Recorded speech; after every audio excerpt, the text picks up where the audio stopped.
Welcome in, everyone. How are we doing today? Today, I kind of want to talk about something I think is a little serious. And yes, I'm aware that my camera doesn't fit with my window anymore, and I don't know why. We'll get to that. Or I'll get to it eventually. I keep forgetting to look at it. What I wanted to talk today is about data centers. Data centers piss me off, as I'm sure they do a lot of people. But they're necessary to a certain degree. What we're doing with them right now, how we're building out so many of them, I don't understand. Like the gigawatts that they're putting in, 1.21 gigawatts. If you understand that phrase, that's what it was theoretical in 1985 is what it would take to spark time travel. These ones that they make now are ridiculous. 40 gigawatts, 100 gigawatts. These things are going so much power that the theoretical one in Utah is supposedly going to change the daytime temperature between 5 and 8 degrees. The nighttime temperature between 8 to 12 degrees hotter. It's freaking Utah. It's already hot. It's a desert. It's already hot. So what's the point? Like, why do you need one that's going to be like 48, what was it, twice the size of Manhattan? Like, really, what's the point? Like, why do you need all of this at all? It's ridiculous. Yeah, everything in our digital lives, even this goes through a data center. We're already hitting peak online entertainment. It's already decreasing. I just watched a video earlier talking about how Mr. Beast's views are cut in half per video. Where he was seeing hundreds of millions, now he's seeing between 50 and 60 million a video. That's still a lot of views, don't get me wrong, but apparently he's at 50% of what he used to be. Well, when you saturate an environment, there's no use for it anymore. So what are they ramping up for? What's the real purpose? And well, I call it the spectacle of noise.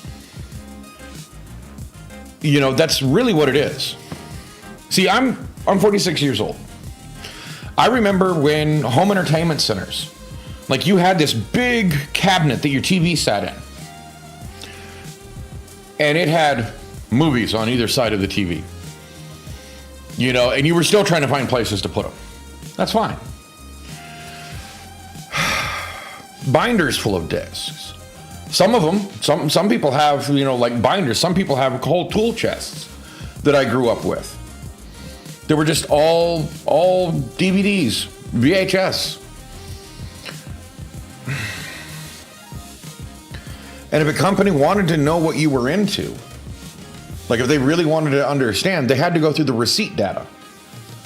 Who bought what? They had to wait for the sales, which generally were only reported by quarter, not even nightly, because they didn't have a nightly backup of what happened that day on the computers.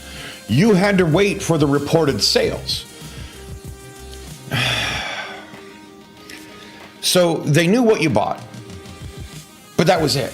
It's slow, but it was honest. People bought things. Maybe they never watched them. I knew people that had whole boxes of VHS and DVD that they never opened.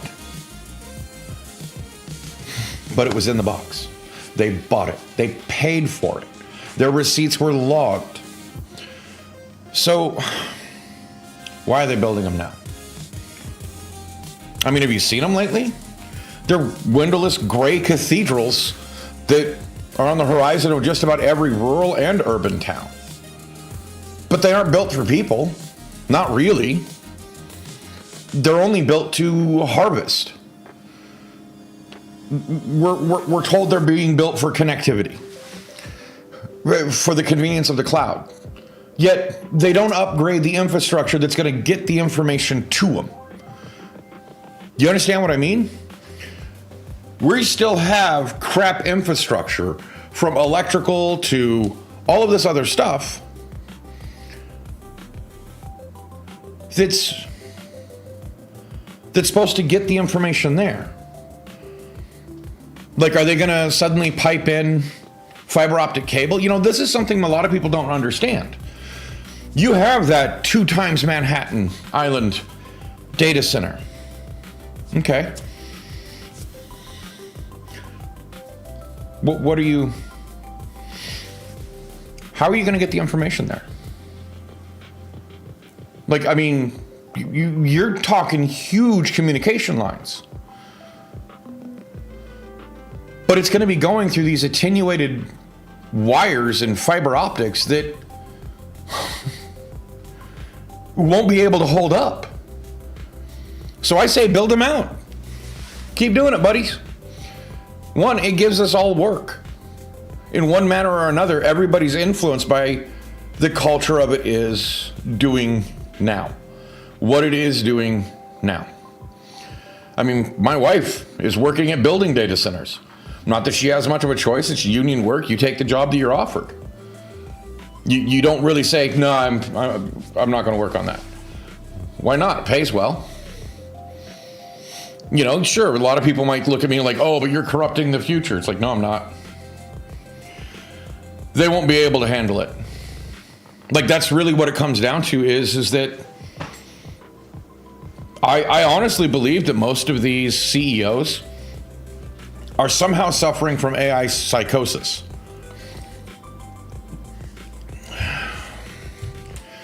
But like I said, you know, what are they doing it for? My theory really is they're not building for today. I don't even think they'll hook these up for another 5 to 10 years. Sure, there's a few of them up and running, but there's no way that all of these, I mean, the vast communication network that they're building isn't for us. It's not going to our homes.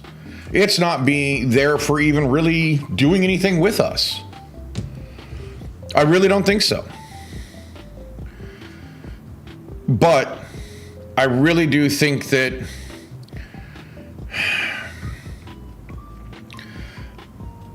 like, even with the rapid pace of technology, they're not building it for us. They're building it for themselves. What does that mean? I don't know.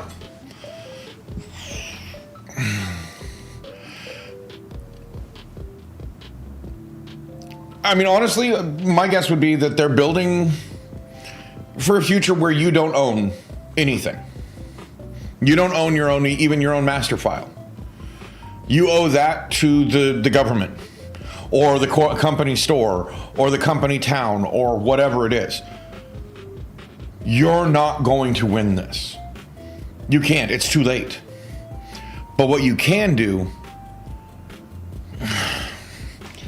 So I know a lot of people didn't like the original Incredible Hulk with Eric Bana.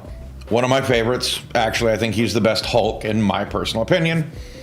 I know it's an unpopular opinion. I think that's still the best on-screen Hulk we've ever seen. But at the very end, you know, because his dad's turned into Absorbing Man, you know, trying to absorb all the energy off of Hulk. So Hulk finally says, fine, you want it? Take it all. Give it all. That's the real problem here. We all know that if you've messed with AI at all, it has limits. Our modern model of the LLM is garbage. It was never what we were told was even going to be AI. Like, when I was a kid, AI was based on pure math. So why the hell are they using a large language model? Sup, Infinite? Welcome in. Welcome to the Fireside Chat. How are you? You just get in, or have you been lurking?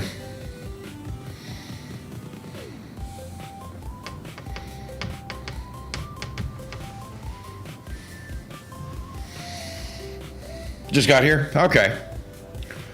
So we're talking about the AI data centers and what the real purpose of them is, which I honestly just don't think that they're...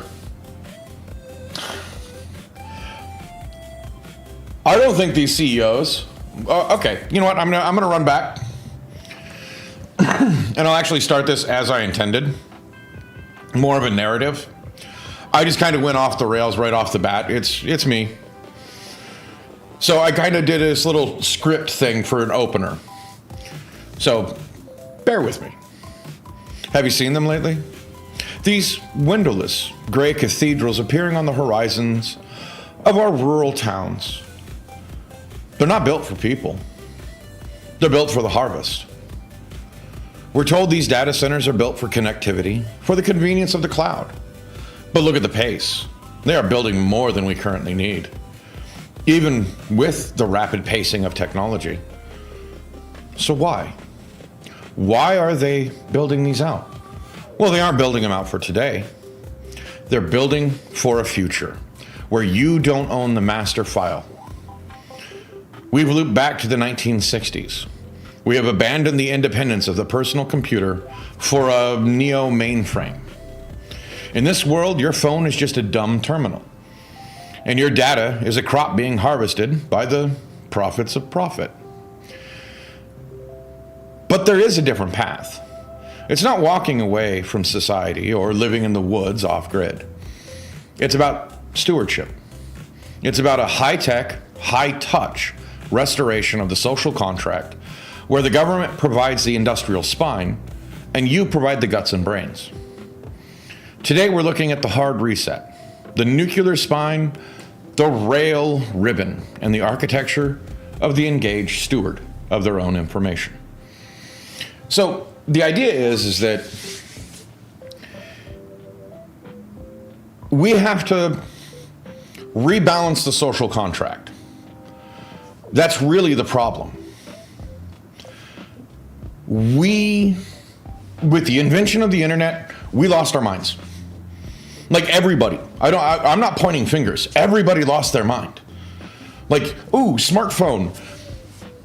Okay, maybe not everybody, because I'm one of those people that took forever to get to a smartphone. I hate the damn thing. I want a phone that's a phone. Sure, text. That's fine. But I don't need it for all of that crap. You don't. We don't. We lived in a world where it didn't exist. And we touched base. I mean, here's a childhood story for you for, the pre-internet times. So I moved around a lot, and I had a friend that was coming to visit me. He was taking a train ride from where he lived to where I lived. He got out of school at a different time than I did. He was supposed to ride the train. He got out of school early, ride the train down. My mom was supposed to pick him up. Well, we didn't have GPS. My mom got lost. She couldn't find him. He eventually just return tripped and went home. I didn't get a visit with my friend for I think it was a holiday weekend, because there was no way to tell him she was on her way. There was no cell phone. I mean, he was just a teenage kid. What was he going to do? So he just went home. He turned around, went home, called his mom from the train station, said, hey, I need to be picked up. I don't know what happened. I got to call him that night and explain that my mom got lost. It sucked. In today's day and age, you just pick up your phone and you call. Hey, gonna be late. This is what's going on. Boom, bada boom, bada boom, bada boom. But what we've lost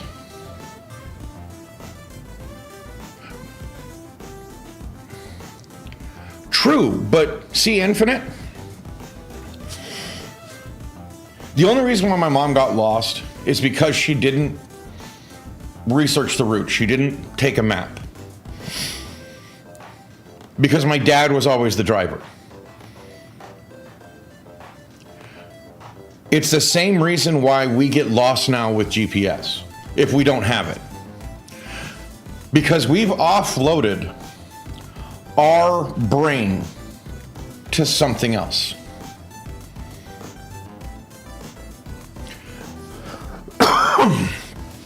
We've let something else take control of us.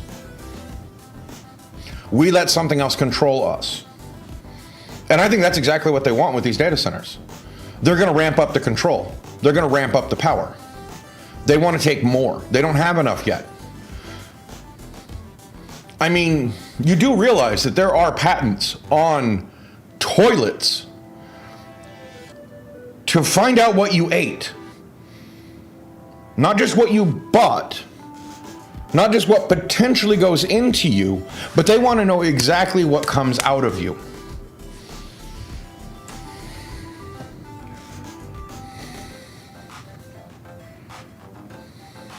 Exactly. But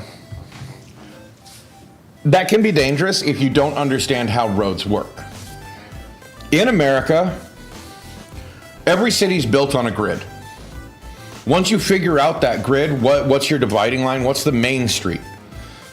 What's the boulevard that crosses? Yeah, they want to know. They want to know everything. We are data mines. That's all they care about. But here's the problem. Getting back on topic, LLMs, the current AI model that we use, actually lose their mind when they're given too much data. That's why certain higher generations of AI are actually getting worse at very specific functions. Because they become too complicated. We're literally reaching the limit of what AI can do. And they think building out these data centers are going to fix it, except for they know it won't.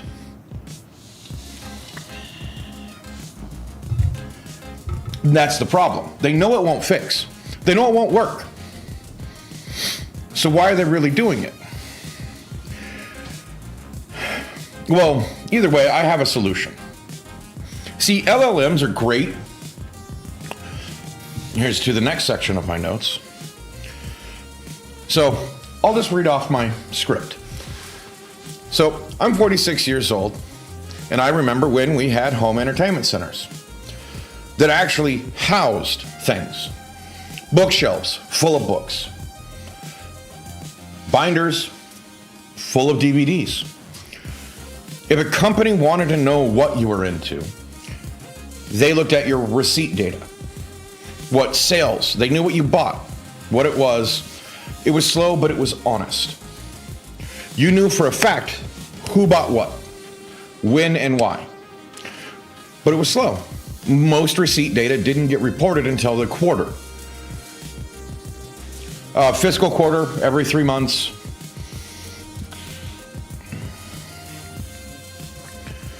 So they want to know how to predict.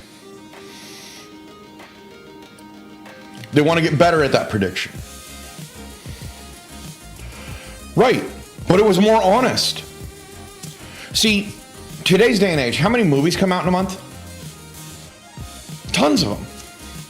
I just realized that, oh no, it's still there. I thought like my video, I don't know what's going on. I don't know what happened to the video. I had it figured out. But anyway, how do I put this? The receipt data was honest. In theater or streaming? Well, streaming is where we lost everything. Streaming is when we lost our privacy.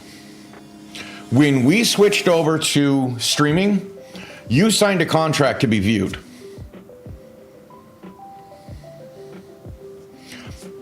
You have a smart TV, you're being viewed. Most people don't realize that there's small cameras in your smart TV. Maybe not camera in the traditional sense, But they can read you through the Wi-Fi. And because your TV has Wi-Fi, you walking through your house, they know exactly where you are, what you're doing while you're watching these shows. They know your engagement.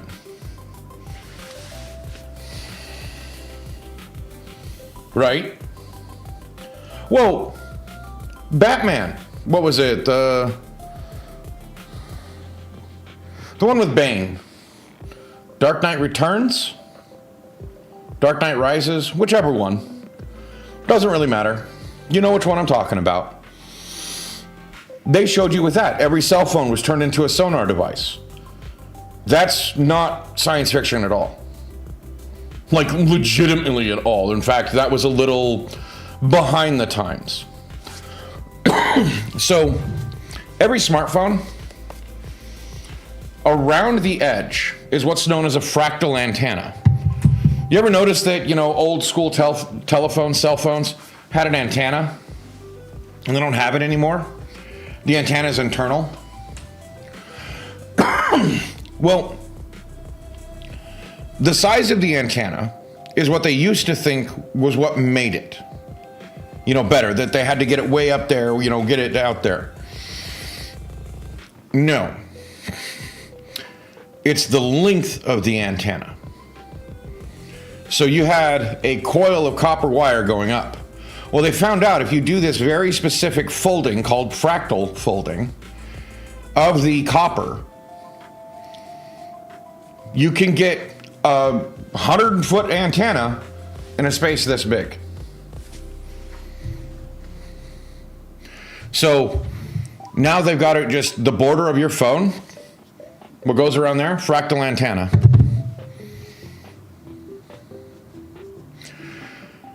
That's why your car just has a little nubbin. And yet it carries more information than the old antenna ever could. I think there's something like, I can't remember, it's 3 or 4 different bandwidths carried in that little stub of an antenna. But now we live in the retina era. Eyeballs, retina. They don't care what you buy, but they do care how long you look at it. Whether it's a thumbnail before scrolling, how long you watch a video, how long you watch a stream. That's more important. That is so much more important than what you buy, is what engages you. They want your telemetry, and the longer they can keep you sitting, watching, engaged, the more telemetry data they get. Telemetry data is basically everything. The longer you're on YouTube, the longer you're on Twitch, the more of your background processes they can absorb. Not because they're actively hunting, not because they're looking, but because they're watching you. That's why they want you on the phone. Why do you think they told everybody, oh, here's a front-facing camera? Nobody wanted it before that. Nobody wanted a front-facing camera. They didn't even have a use for it until they popularized the selfie, until Instagram, until a lot of different little things showed up almost at the exact same time as the front-facing camera. Almost like it was completely engineered.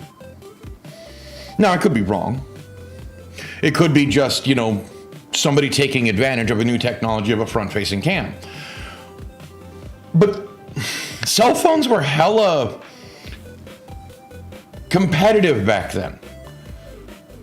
Like, every company wanted you to buy their phone. They were giving away the phones for free, 1 cent.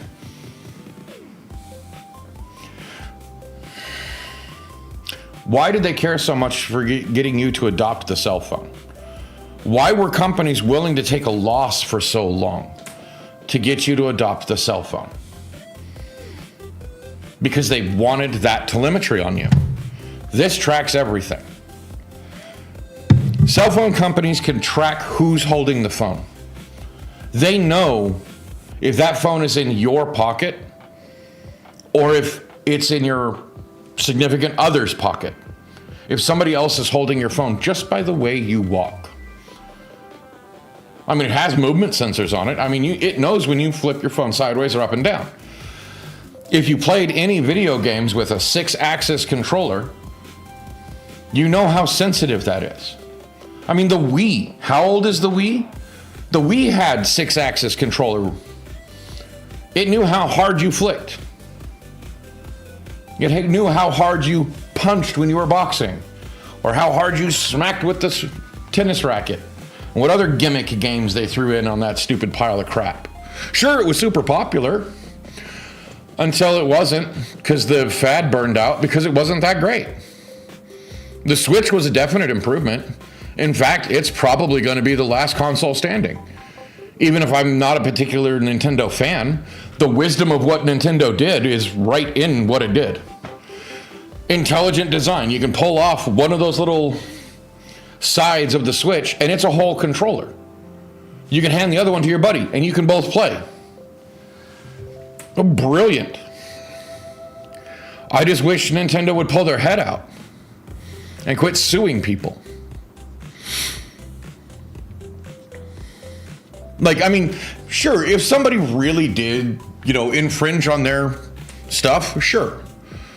Sure, there are reasons to get on Pal World. But they're not doing it for the reasons that anybody would think. There's no reason to do it the way they're doing it. It's just frustrating. Sorry, I'm completely off topic. So, we live in the Retina era. They want our telemetry. But to me, this is what has created mental pollution. Like, we know noise pollution, we know light pollution, we know air pollution. We now have mental pollution. We literally have so much messy noise of the internet being beamed directly at us at all times. They've engineered division and algorithmic outrage.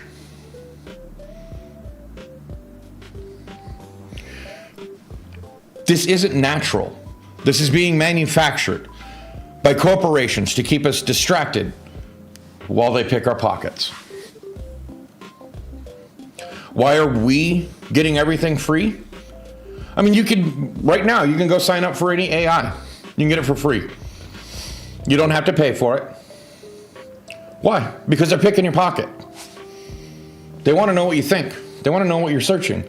They want to know everything about you. And while we're fighting over passing fads, they're land grabbing. They're grabbing the power grid. They're filling up their reservoirs by depleting ours. They're turning our tools, our cars, our houses, everything into a subscription. But unfortunately, this also creates a bystander effect in our physical life. We all now live in these small divided cubes where we resent our neighbors because we only see small, frustrating facet of their life. They're noisy. They're stomping upstairs. They're putting their trash out, but they're not actually taking it to the dumpster. They're just leaving it by their front door, putting trash in the hallway. They're walking by trash that they very well should pick up, but they're not. We live amongst so many people that we think it's somebody else's responsibility to clean up. I mean, if you lived on a couple acres out in the middle of nowhere, and you have this fence, and there's a bunch of plastic bags stuck on the fence, what are you going to do? You're going to go out there and pick it up. Because that plastic bag is going to stop the wind, which means that anything the wind's blowing to your fence, roadside detritus, dog messes on the ground. Just there on the ground. Just there on the ground. Hi, babies. You want pets? No? Okay. But yeah, this is the bystander effect. But hear me out. We stop being neighbors and we start being users of a space. We wait for someone else to take out the trash, fix the hallway. This is entitlement. We think everyone else is failing in their duties. Well, we forget that part of that is ours too. We all share the ground.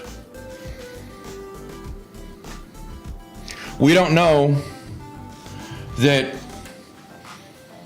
speaking of dog messes, the person who was walking their dog, oh, dog took a poop, go to grab their dog bag, it's out. So they go back to their apartment to get another dog bag, but didn't mark the spot where the dog messed. So they find somebody else's dog's mess, clean that one up. Not realizing that maybe a neighbor saw them through their window, that they never came back for their dog's mess. They think they cleaned it up. You see what I mean?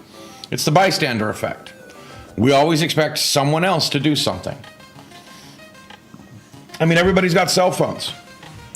Somebody should be doing something. Somebody should be saying something. Never thinking that that somebody could be us. That's not straight out of the movies. That is straight out of my own life. I almost got in trouble with my apartments because they were cracking down on picking up dog mess. And I used to walk scruff. I had to go back to the apartment, grab a bag because I was out. I didn't check it before I left. So when I went back, I picked up a piece of dog crap.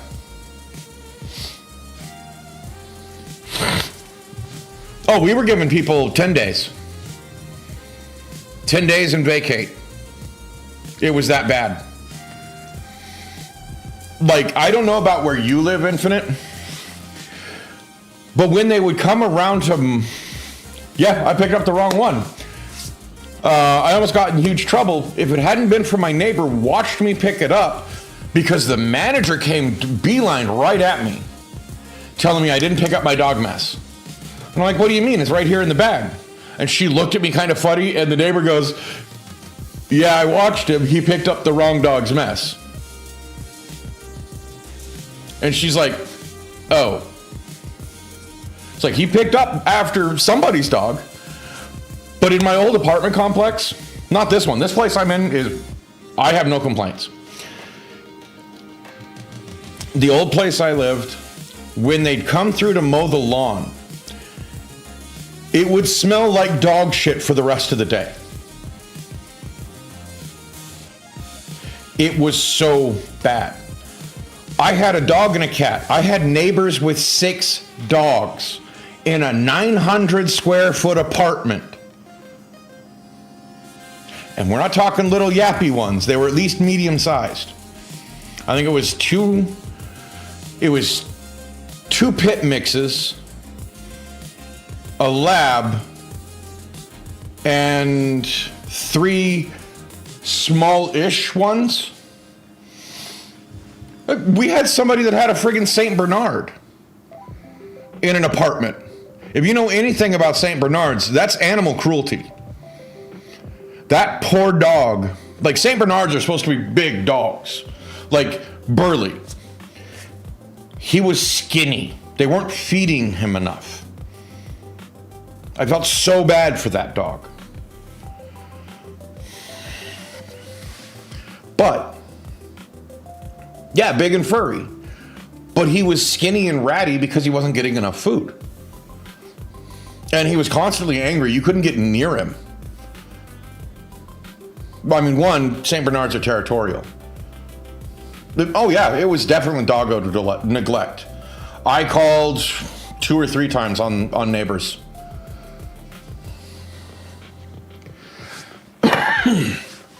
But, so I have a few fixes for this world we live in. The first thing is change how we do power. Like, that's one of the main concerns. For these megawatt centers, green energy as we think of it isn't going to work. It's not. You can't build out enough solar and wind to power even, to power even our current need. There's no way that you could do it for a future need. For all of these data centers. You can't. So you have to go nuclear. Which, I mean, let's be honest, this is actually probably one of the best things we could do right now. You want to reduce our need for oil, coal, you want to reduce greenhouse gases, go nuclear. So, because nuclear energy is the most energy dense material we've ever discovered. I mean, green energy, it's a nice idea, but it's sprawling. It takes up all the land we need for housing and agriculture. If we want to keep any land left for ourselves, we need to build a nuclear spine. Middle of the country. Then you need to do more research, Infinite.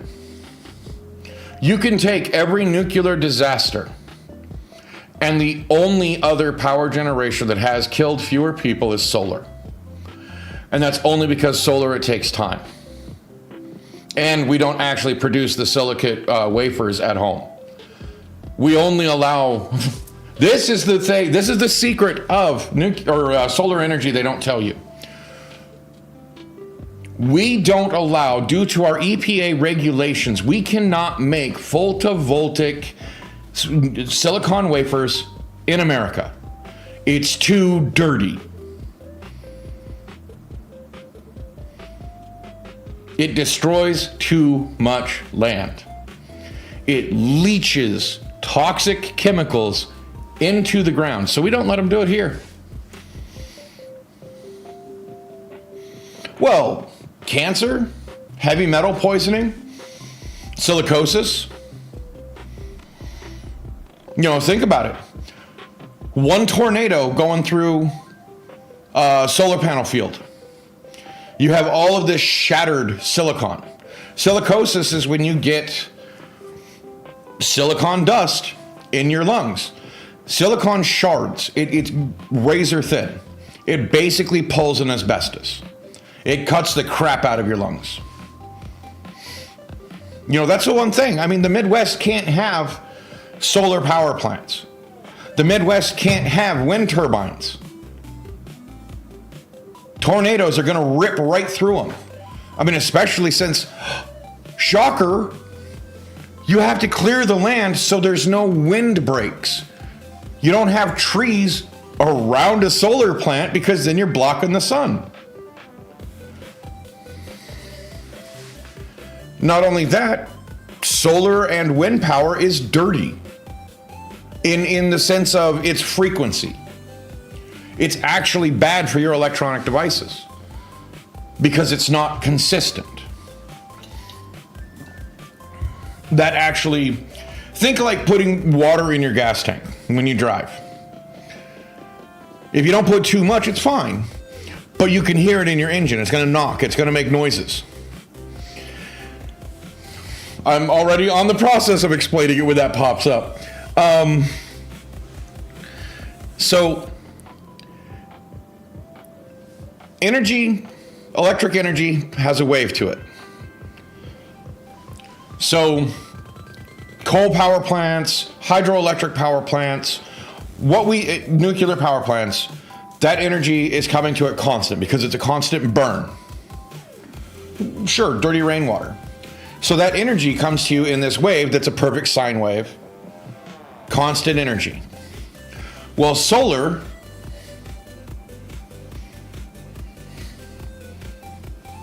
goes like that. It's not a constant wave. It's not constantly feeding the energy at a constant stream. Wind, same thing. You know, the wind blows and then it kind of goes down and then it comes back up. You have to build out so much infrastructure to absorb that wave that goes all wonky so that when it gets to the electronics, it's a nice sine wave. Or else you're going to ruin things. This adds so much cost to the back end. You know, before it gets to your meter, you have all these costs that lead up to your meter. So it's expensive, super expensive. So what I mean by a nuclear spine is dotting. My initial idea is 13 mega campuses across the interior of the United States. You know, stable places where you have that gap between tornadoes, extreme weather, where you have that gap in the middle of the United States where it's fairly stable. You know, by the time the tornado is going to get up there, it's not very powerful. By the time the snowstorm gets down here, it's not very powerful. So you have this stable spine in the middle. And of course, it's going to be like a little bit like that, depending on elevation. But you pick 13 campuses. Name them after the original 13 colonies. Who cares?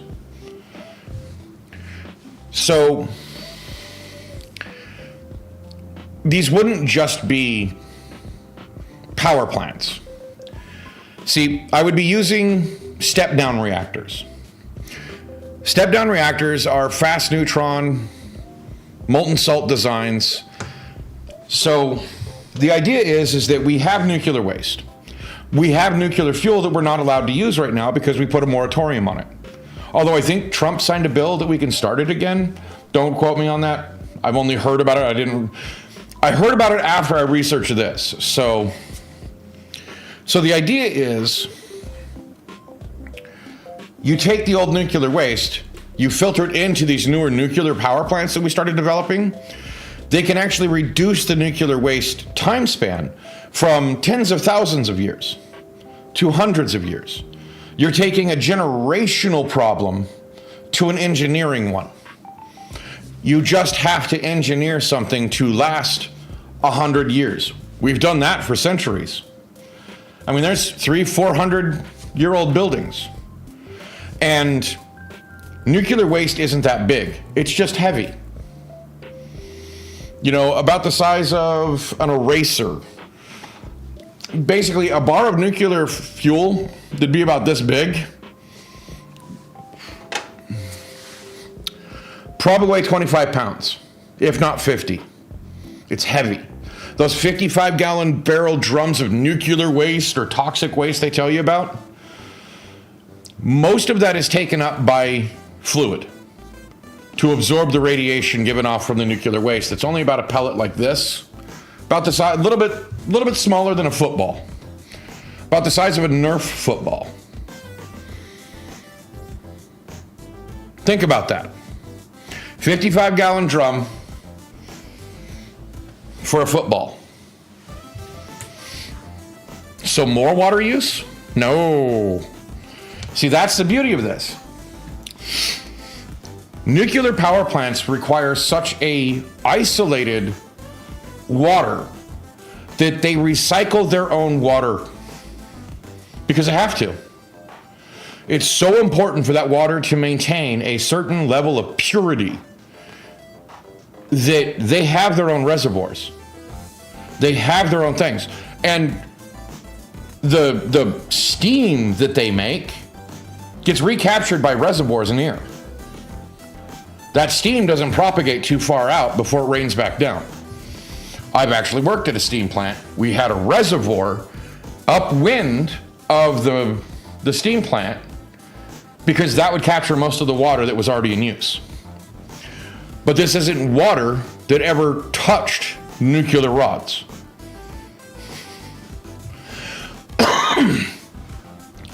Nuclear power is super clean.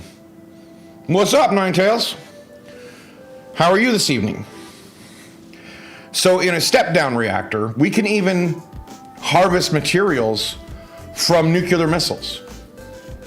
We could do more to disarm by using that than any treaty.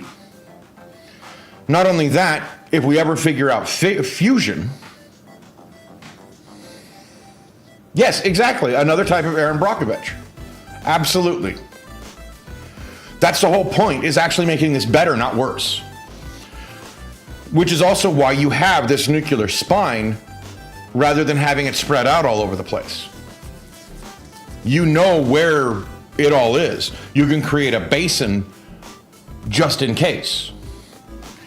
You know, we have not fail-proof, but they're failure-resistant compared to what we've ever seen before.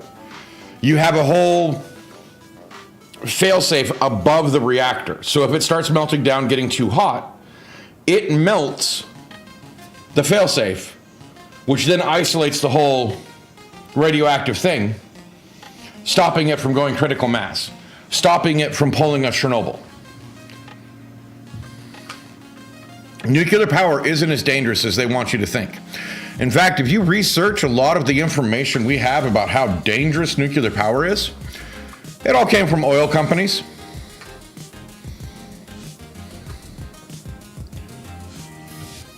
Nice.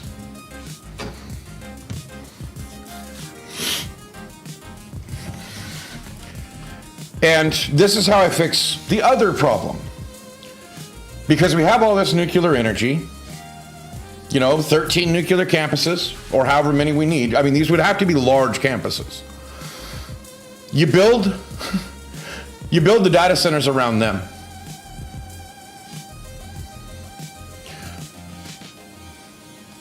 Well, the fact is that while we have issues still from Chernobyl, it didn't need to be that way. But also, we didn't know as much as we know now. True, we've already had the plague, but you build the data centers around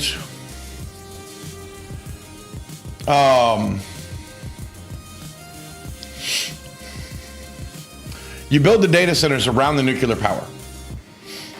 So they're before your meter. The data centers would also share the water with the nuclear reactor, because what it requires to cool a data center, that water's coming out, going to the nuclear reactor to cool it, because the temperature variance is a huge difference. You would also increase the lifespan of your average data center cooling, all of that, because the water would have to maintain a certain level of purity. See, that's the thing I don't understand with these data centers. They're not thinking. If they're just using basic tap water to cool their data centers, they've got a whole nother bill in 5 years. All of that coolant, all of that stuff that they're running through is destroying their piping. You need pure water to do it. So you might as well just use the nuclear reactor water. It's not going to hurt the data center, and it's not going to hurt the nuclear reactor. But the data centers could also act as early warning if there's a leak. Because data centers would be getting dirty data.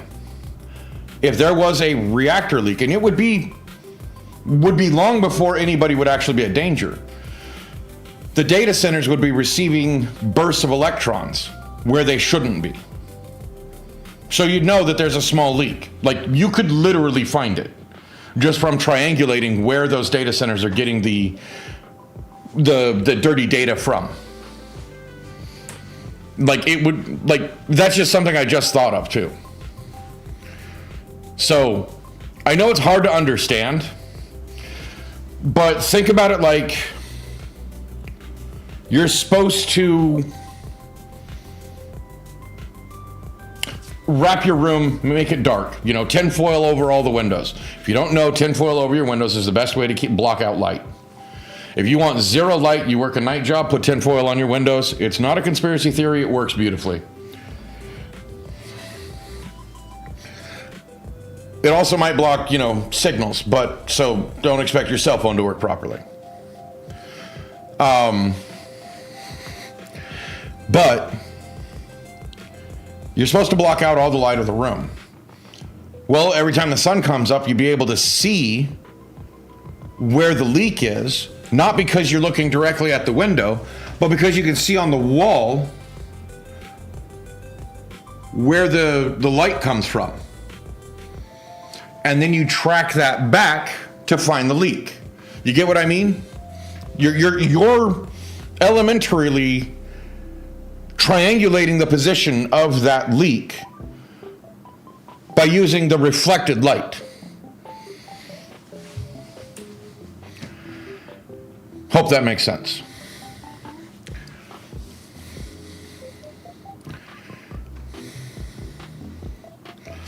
But a step-down reactor burns long-lived actinides as fuel. Basically, all of these long-period nuclear radiation, we're actually bringing it down. Sorry, it was 300-year engineering project. It goes from 300,000-year storage to 300-year. And if we do this often enough, we'll probably take it from 300 to 30.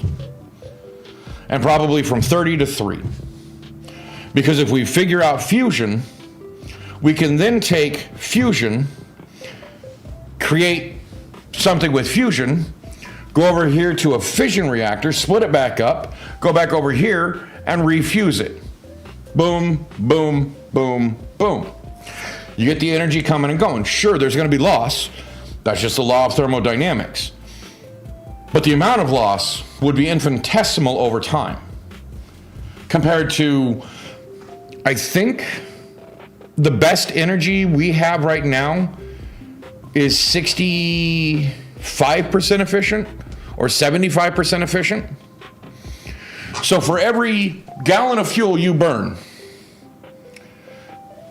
you're losing 25% at least. You're losing a quarter gallon of fuel in your car just by using it that you don't even get to use because of efficiencies. That's why you have carbon monoxide coming out of your tailpipe, because the carbon's been improperly burned. So how we fix the cities is co-location. We put the meters, the data centers, in front of the meter or behind the meter. The data centers are taking the juice off the top that never goes actually to the cities, so that it's never accounted for in cost. The data centers and the nuclear power plants run in a way that they still produce power for the rest. I know that sounds sketchy. I mean, what, nuclear power plants get, or the data centers get the power first? If you don't want it to affect your power prices, yeah.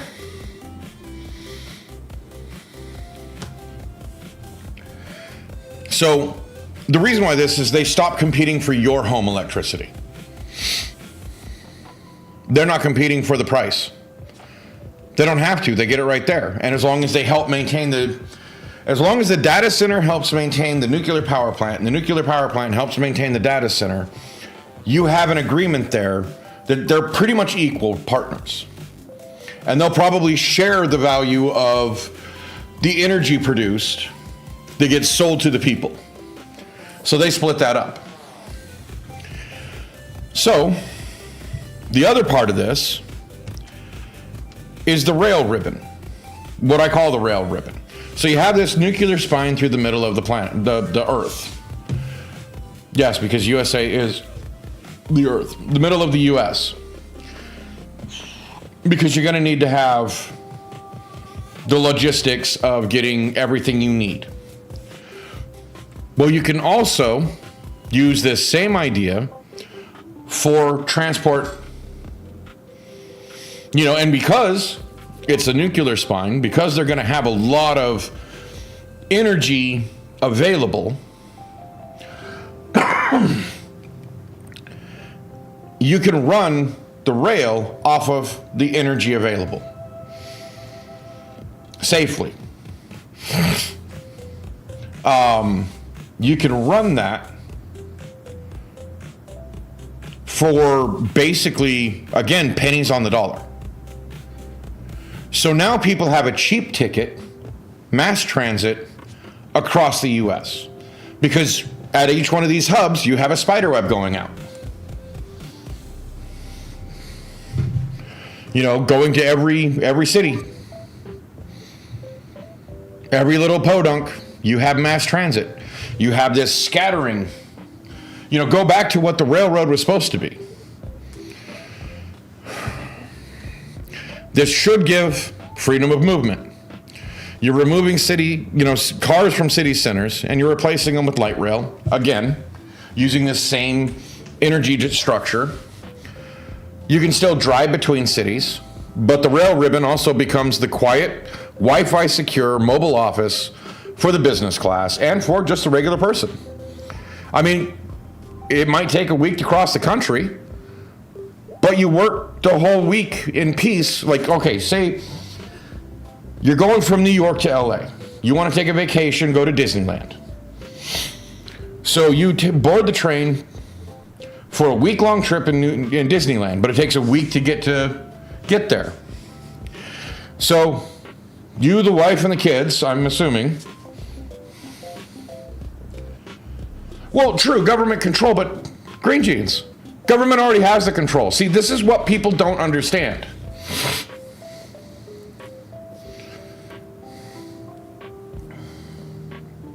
Well, Infinite, that was real. That wasn't a theory in Roger Rabbit. That is literally what GM did to the streetcars.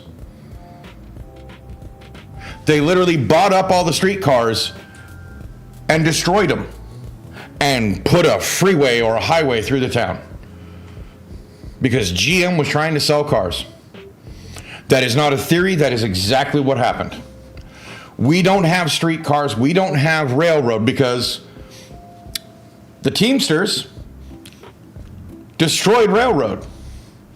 We took a fuel efficient, for its time, mass transportation system of freight and people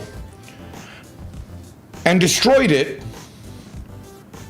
by putting each one of those train cars on a single trailer with a single truck driving it. Do you realize how wasteful semi-trucks really are? Like, you have 3 or 4 train engines hauling a mile-long rail, train. I don't know how many trailers fit in a mile long. And also, semi-trucks can only handle half of a rail car, at best. 53-foot trailer can only handle half of a rail car.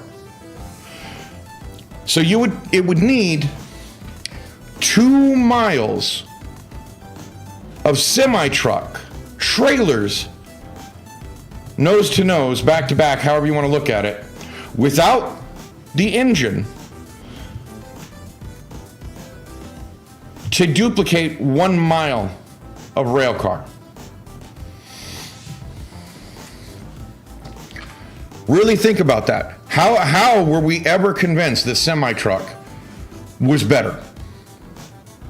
Why do we think taking something apart and giving it individual points of failure is a much better idea than a train with minimal points of failure comparatively?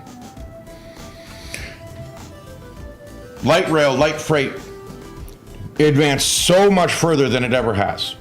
Like, we can fix a lot of this. More Teamsters? Screw Teamsters. Teamsters is what got us into this problem. And Infinite says, hello, Tyler. Yeah, green jeans. Why does it say Tyler at the beginning? Green jeans.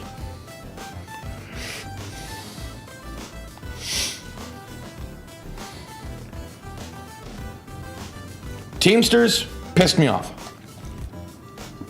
They put their noses in.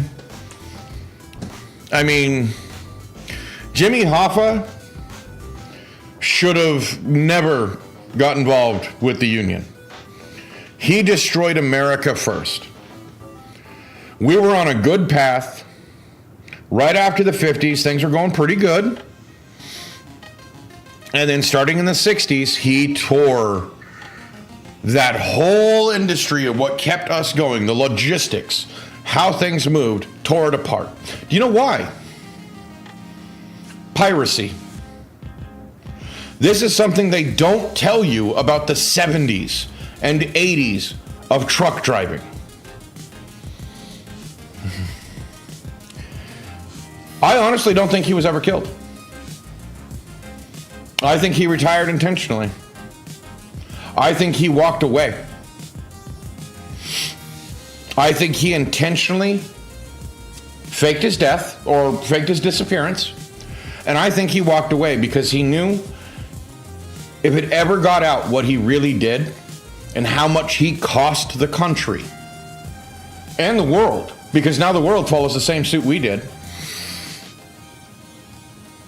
he would have been the most hated man if people really understood what he did. All that prosperity and momentum from the 50s, he almost single-handedly destroyed. That's not hyperbole. And it's all because of road piracy. Do you know how many truckers were killed?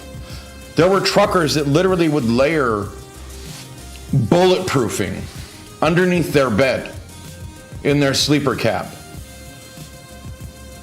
so that they wouldn't get killed. It's actually still happens to this day.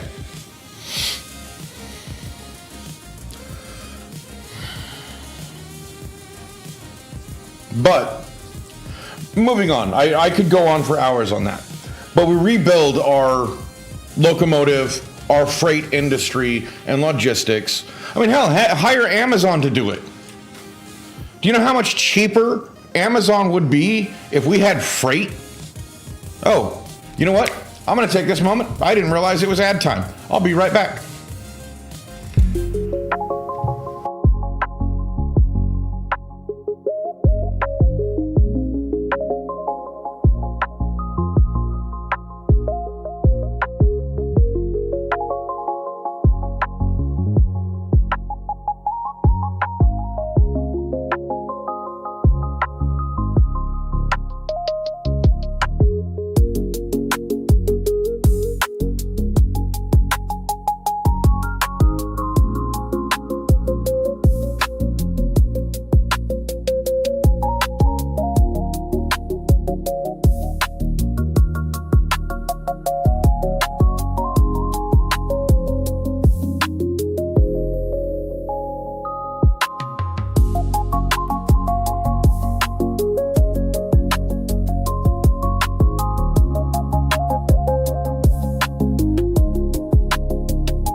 shoot, I got back before the ad was really done.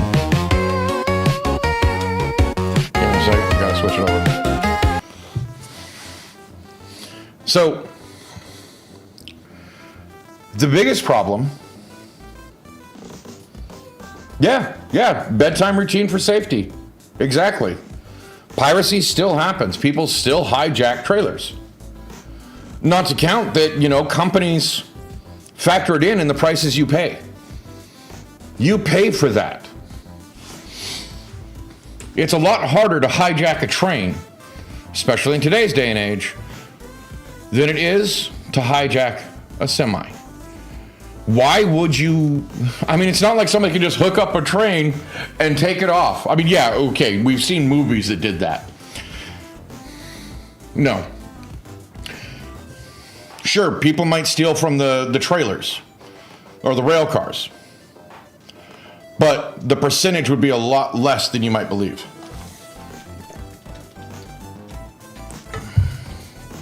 Now, here's the problem. You can't do that with current education system. We can't run a nuclear infrastructure, a rail logistics system with our current education system. We can't. You can't run the nuclear spine on an education system that was designed in the 20s. Right now, schools train you to be reliably competent or a reliable component for corporate. Well, of course it just circles back to education. Everything is about education. The better educated your populace, the harder they are to control. But the easier they are to predict. So, you're a reliable component to the corporate mainframe. The problem is right now with AI and what they're trying to do with it, we don't need reliable components for the corporate mainframe. We don't need people in these giant offices. COVID proved that. You can have a distributed workplace system in place that takes care of everything. You don't need, and that's the problem, is you don't need us anymore in the capacities that we've been trained for.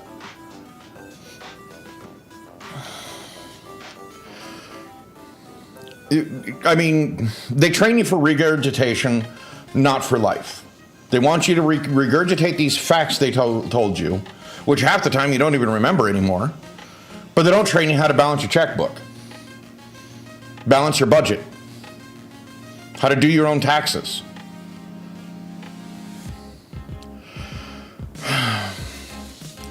We need an actual federal education system. I know this goes back to government. Yes, this would make government bigger. But I would trust government rather than private individuals. Government's slow, government's stupid, and it can only be pointed in the point of where the momentum is going. You have to change the momentum. It actually has a pretty cool thing. Because if you do it right, it's not to indoctrinate, but it's to act as a firewall. A single standard that prevents fad sciences and corporate-sponsored nutrition from poisoning the curriculum. We focus on a practical core. Cooking, balancing a checkbook, budget, whatever you want to call it. Basic social mechanics, art, music. These are all extremely important to the average person. Higher sciences? That's your electives. Not requirements. That's your electives. They should be open to anybody with an interest. It shouldn't matter if you get an A in the higher sciences or not. It's not about aptitude.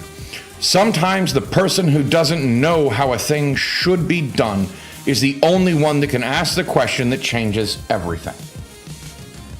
Sorry, I read that directly from my notes because I wrote that and I was keeping it.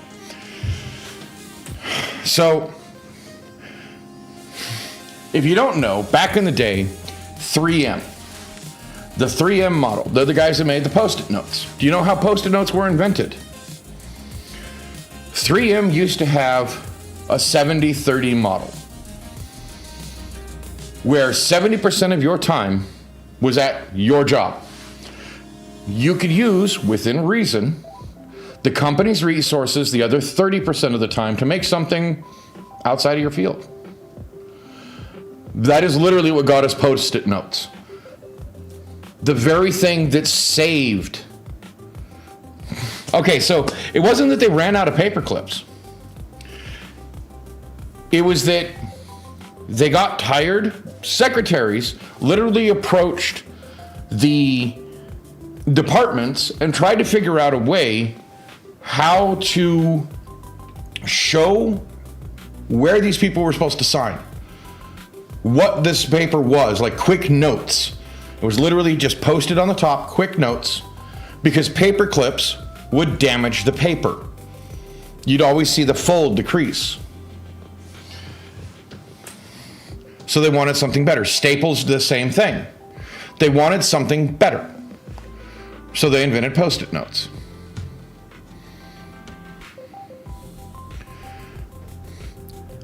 But the simple fact is, to be a little trite, innovation comes from the kitchen table as much as the campus. Because people at home find things that they don't like, things that don't work the way they want them to, and they're going to tweak with them, they're going to tinker with them. When was the last time we had a tabletop? Yeah, but originally they were little things that most often were just shown where the CEO, where the exec was supposed to sign or initial. It was also supposed to show that the secretary had read it through and it was approved because the CEO didn't have time to read the whole damn contract. Just saying. So when somebody's at home, they find a gap, a loss. They'll figure, they try to tinker with something. Well, now if they have, they took the elective in physics and their oven isn't working properly. Like, sure, they may not have got an A in physics, they may not understand, but they remember radiant heat versus inductive heat versus direct heat. And they might have an idea of how to change how their stove works. That we haven't thought of. I mean, I can't even think of a good allegory here. But, that's it.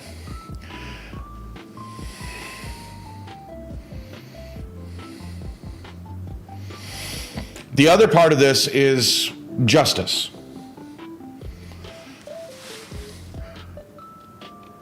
How we handle crime and punishment is ridiculous. We call justice should be blind. No. That may have worked back then, it doesn't work now. One punishment, one size doesn't fit all. You can't fine an individual the same as a corporation. You can't jail a corporation, no matter how many deaths and murders they may have caused, even though the corporation is technically an individual. So, we have to have justice by case by case. The scary part of a courtroom should be that the human on the bench is reading you. No, I think they need to take the blinders off. The human is reading you. No more predictable fines the rich can afford, that it's just the cost of doing business. So if you vandalize, your punishment is social labor. You fix it, you clean it, you restore the community you damaged. You're seen doing it, so people know you're the one that did it. But once that punishment has been fulfilled, you leave them alone. You walk away. They did their crime. They did the crime, yes, but they did their time. Why not? It worked old school days, didn't it? I mean, it's a damn sight better than what we have right now. And the recidivism cases, I mean, most people who spend a long time in jail just want to go back. At least there they understood the rules. You get back out here in the messy world, the rules don't make sense anymore. When people join the military or go into, commit a crime just to go back into a system where the rules make sense. Sure, they might be draconian, but at least they make sense. I mean, why can a cute little blonde get away with some heinous crimes, but this person over here can't?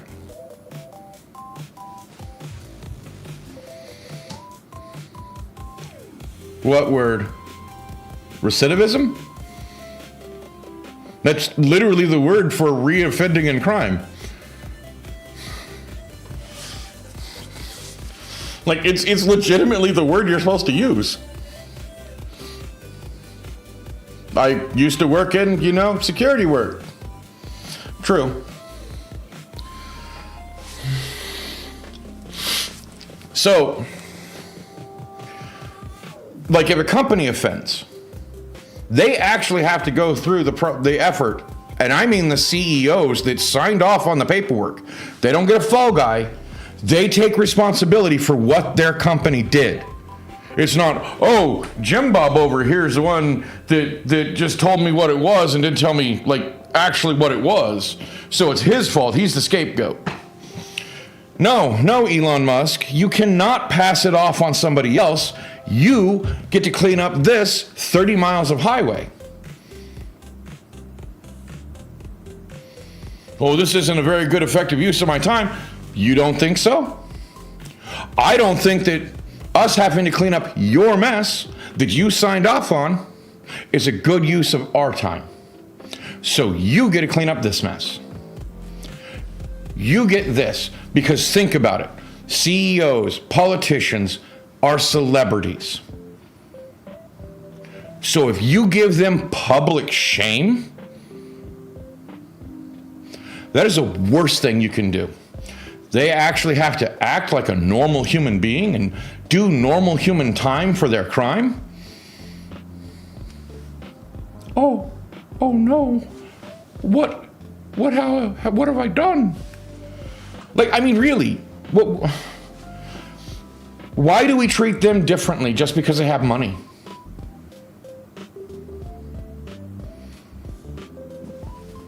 Their skin is not made of gold. It's not wrapped in paper. They're not made of $100 bills. They're flesh, they're bone, they're people. They did a crime, they did it bad. Make them do it. Hell, make the whole C-suite do it. It's like, oh, hey, BP, you just messed up a whole bunch of oil rigs and, this whole coast. Guess what your whole company gets to do now? Guess what your C-suites, your execs, guess what they get to do?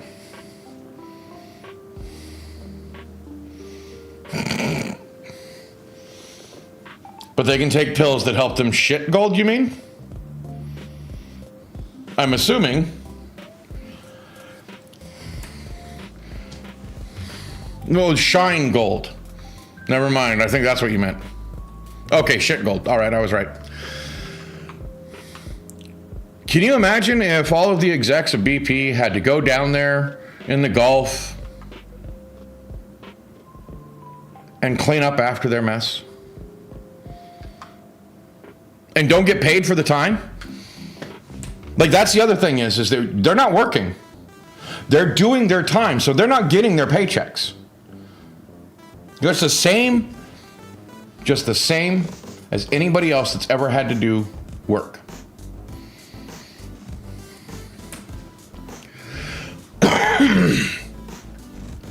So now we get to the real crux of the problem. But what about my phone? What about the data mining? Well, This is where the blockchain, pity city, yeah. This is where the blockchain stops being a gimmick and starts being a social version of control. We digitize the currency, put it on a public ledger. Oh, but then the government can control your money. They already do. You don't think the government can't seize your bank accounts anytime they want? You don't think the government can, audit you anytime they want? They can make up any reason to do so.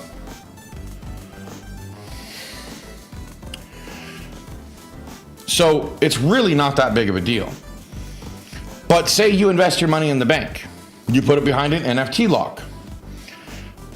You can look at your home AI, we'll get back to this, and see exactly where your money is, what your money is doing. Your 500 credits are currently powering a new turbine at Campus 7. No more black box finance. You put your money in, you know what it's doing. You see the work. My taxes. You can pay your taxes through the blockchain and see where it goes. You can go home, you can ask your home AI, what is it doing? So what I mean by the home AI is LLMs are great for interfacing with humans. They're bad at actually predicting things. They're bad at actually doing the job they're intended to do, that we're putting them to. But they're great for learning our patterns and routines, knowing when to have the coffee on, knowing when to turn on the lights, knowing when to set your alarm. They're good at that. They're good at the predictive moments, but not at analyzing the data.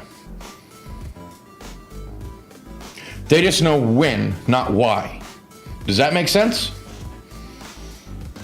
So what you do is you go back to the old idea of AI, which was pure math. See, LLMs stand for large language model, if you didn't know. A large language model,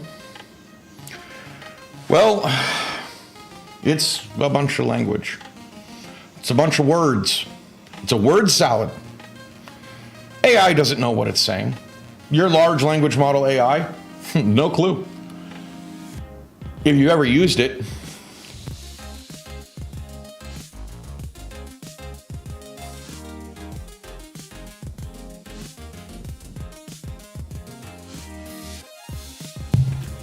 I'm glad I actually managed to hit the mute button before I sneezed.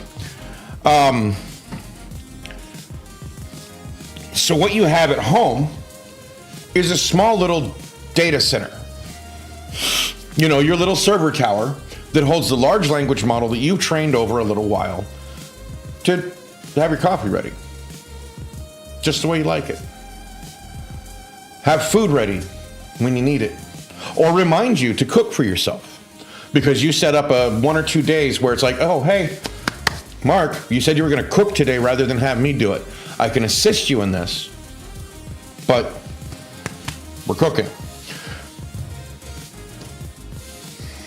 But the point of this is that then you pass off a data ledger, like pure math,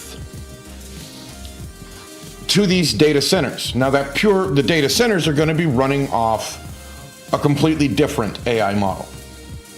Predictive algorithms. Not like YouTube,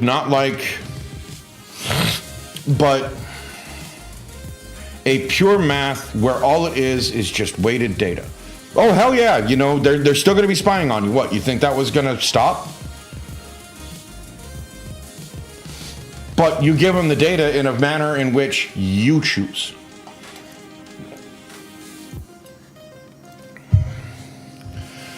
So, what you have is a home AI that is your apprentice. It can't control anything other than what you've told it to control. It can't take action without your say-so. Just like with your home assistant. I don't want to say any of the names, but your home assistant. Turn on the lights at this time. You set alarms. It's basically that.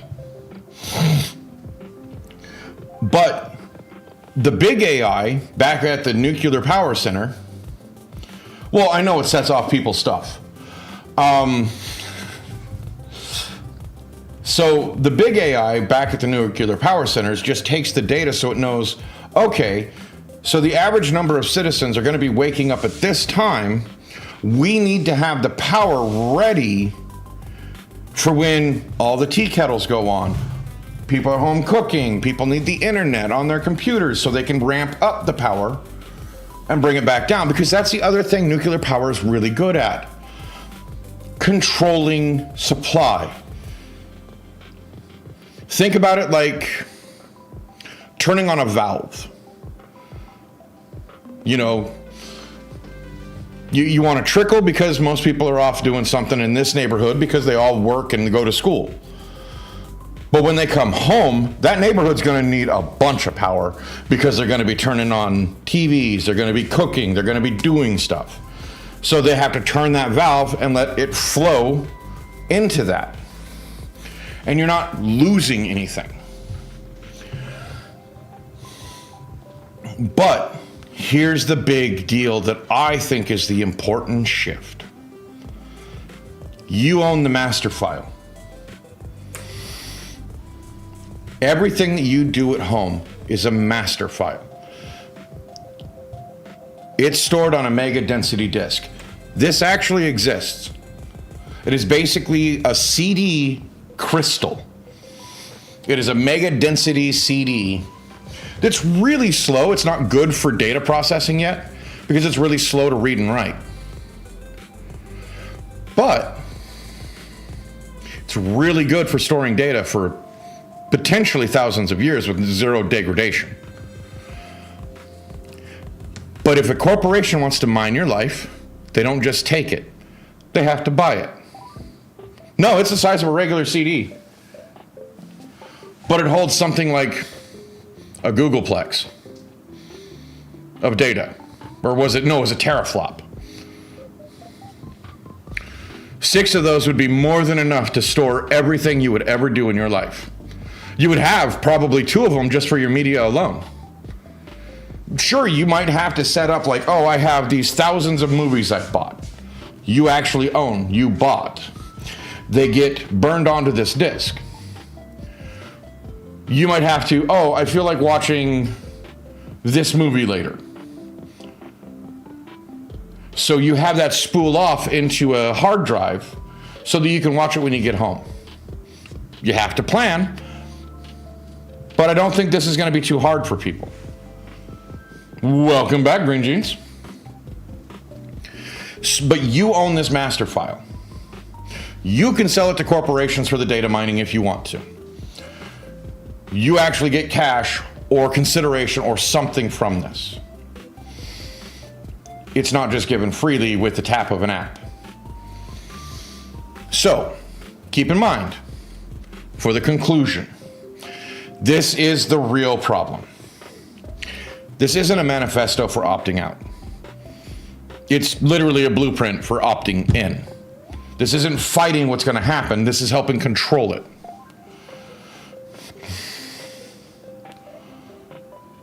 They already know. Infinite. They already know now. What do you think Spotify's doing? YouTube Music's doing? Your phone lies to you. They know not just that you play that song for the umpteenth time, 5 of your apps or devices have already told them that. No. If you knew how many times I have heard Aqua's Barbie Girl because I like the song, you would die laughing. I need cheering up. That's what I listen to is Aqua. I'm not even lying. There is something that you can't be mad while listening to Aqua. Well, not just Barbie Girl. Halloween. There was so many good songs that they have. Not all of them are bangers, but there are so many. Candyman. Come on. There's so many good ones. Halloween. If you've never listened to the Aquarius not soundtrack, but album, they have some good ones on a later album too. Because there's Aquarium, Aquarius. I don't know. I had a lot of their albums. I really like it. But this is about opting in. This is about controlling. It's about a government that is responsible for the spine of the country and a citizen who is responsible for the health of their community. Age of Aquarius. Oh no, you should listen to some of their other albums. I mean, just YouTube them. But the biggest problem here is that it would take years.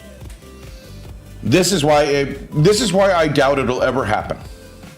But I'm putting it out there just in case. Plant a seed. Maybe not in my lifetime, but maybe somebody will look at this and go,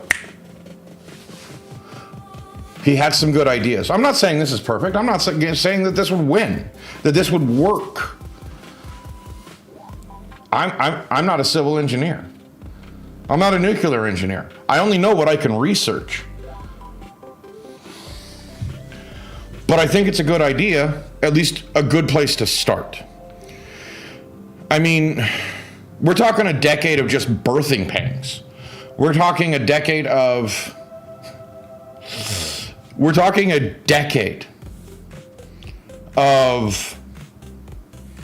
New Deal level action. Great Depression, what it took to pull us out of the Great Depression, we're talking that kind of furor, that kind of action, that kind of energy being put into it, that kind of old American can-do attitude, not like, it's all broke, can't do anything about it. You know, we keep giving up. Right, New Deal confirmed, yes, I know. But what else can what else can I describe compare what I'm describing? What other action can be compared to that? For the level of what I'm talking about, not just redefining education, redefining the contract, the social contract with our own government, redefining how the monetary system works, redefining how logistics work, getting stuff from customer, from factory, redefining how we take care of the data that is so sorely needed. Like, that's the thing that pisses me off. I understand that everybody hates that, oh, they got my data, you know, oh my God, it's like, but they need it. Now, do they use it properly? Hell no, they don't know what they're doing with it.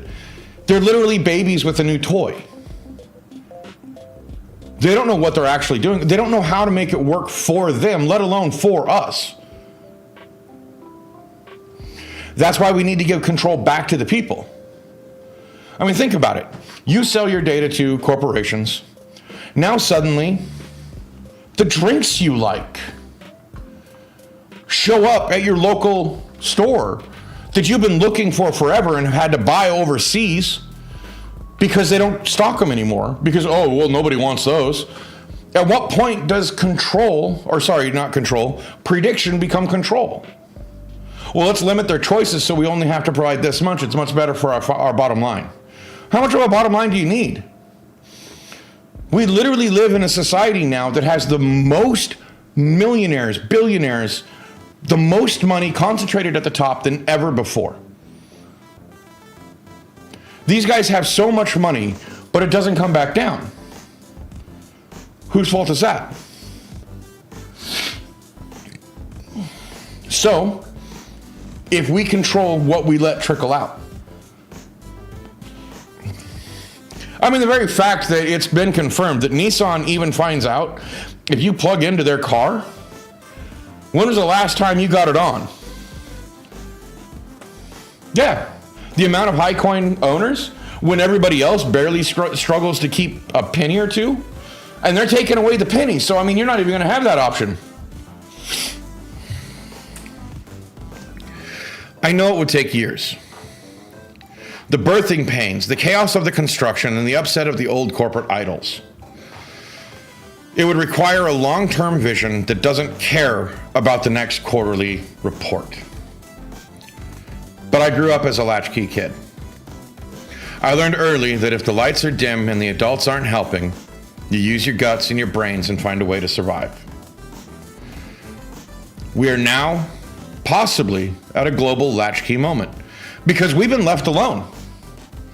Do you really think the government cares about you? And I don't care who's in power. I don't care if it's Donald Trump, Biden. All they do is they want you to be seen and not heard. They don't want to hear your voice. They don't want to hear your complaints about how they're doing things. They think they know better. When they're the product of the same education system you've had. Yeah, like a good trad wife.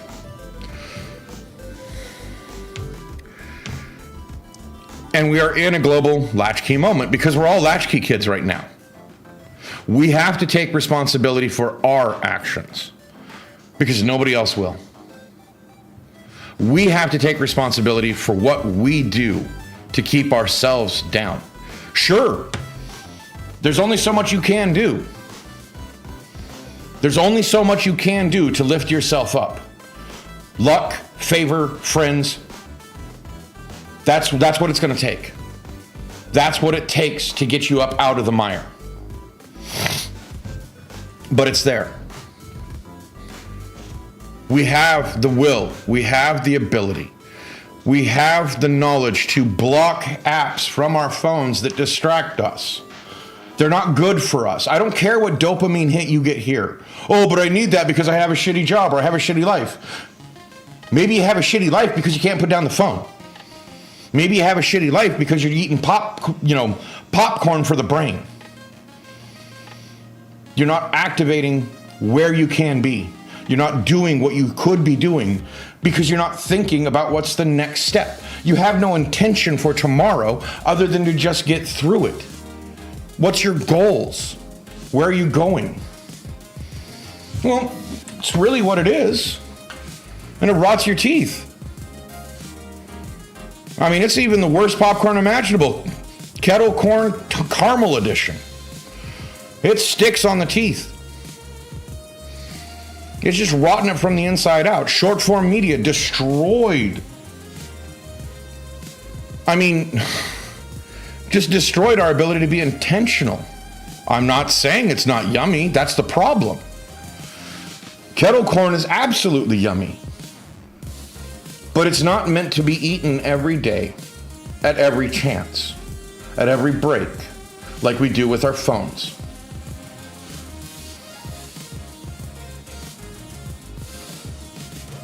Grease fire? Yeah. Glad you're back. Hope everything's okay. You know, that's the problem. Like, short form media in and of itself isn't bad, but it's junk food. And just like junk food, if you eat a steady diet of it, Green Jeans. He works in a kitchen.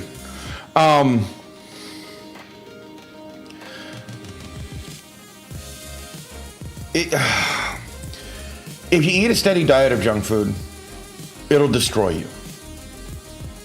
Even if you occasionally eat good meals, you have to make sure that those good meals outweigh the junk food. Well, I'm assuming since he's back talking, I'm sure it's good now. So, like I said, global latchkey moment. We can stay in our small little cubes, you know, the ones that provided for us by our entertainment. And we can sit back and watch the spectacle. Or we can become the stewards of our own reset. Exactly. That's fine. A dumbass used a hose to clean near fryers? Yeah.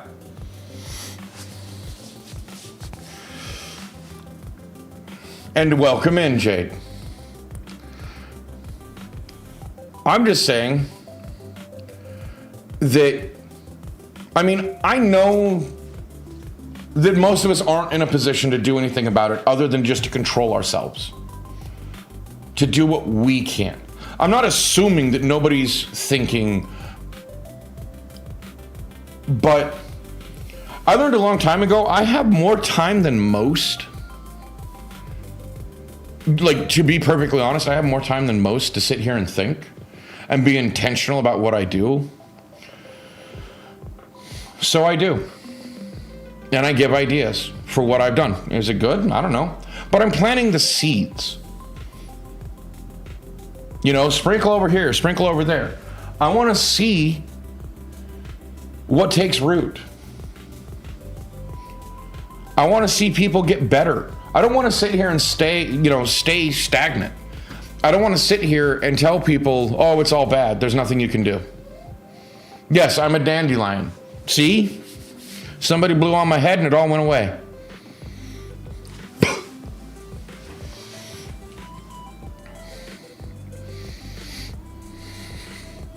I want the world to be a better place than when I got here.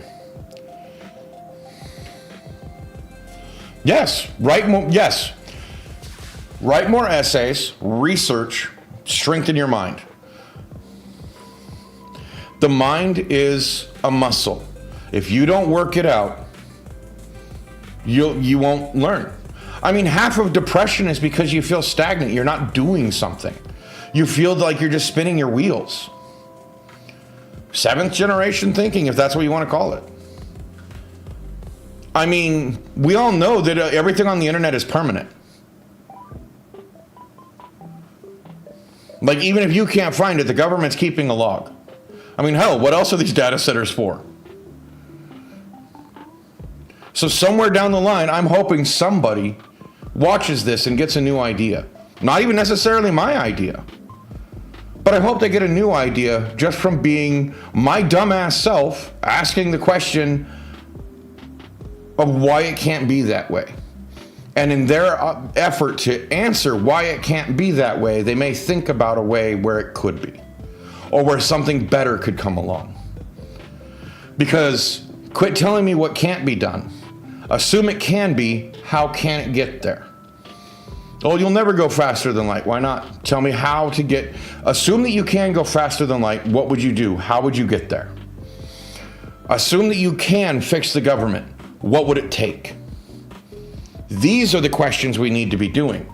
Not accepting that we have no control.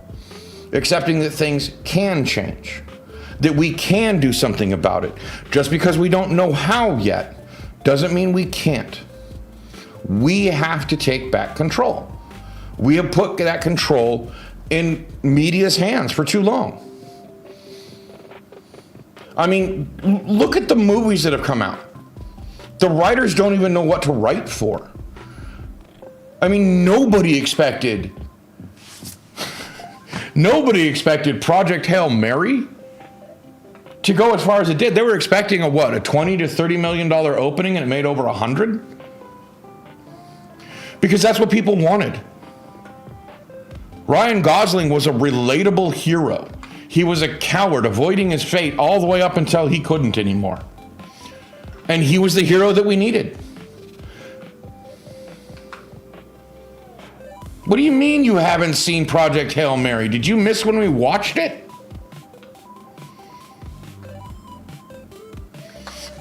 Dagnabbit.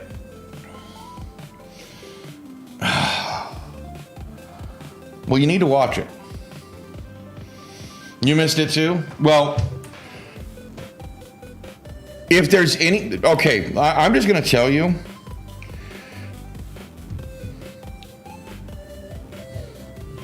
Y'all need to just get together, sit down and watch it. Because there's a lot of important lessons to be learned from that movie. Once you take away the shiny veneer of it, it's about, like I just said. Oh, okay. It's like I just said.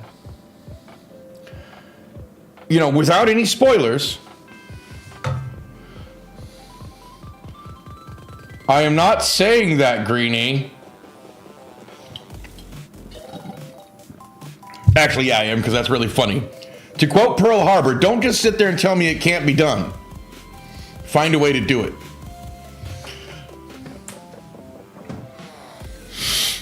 But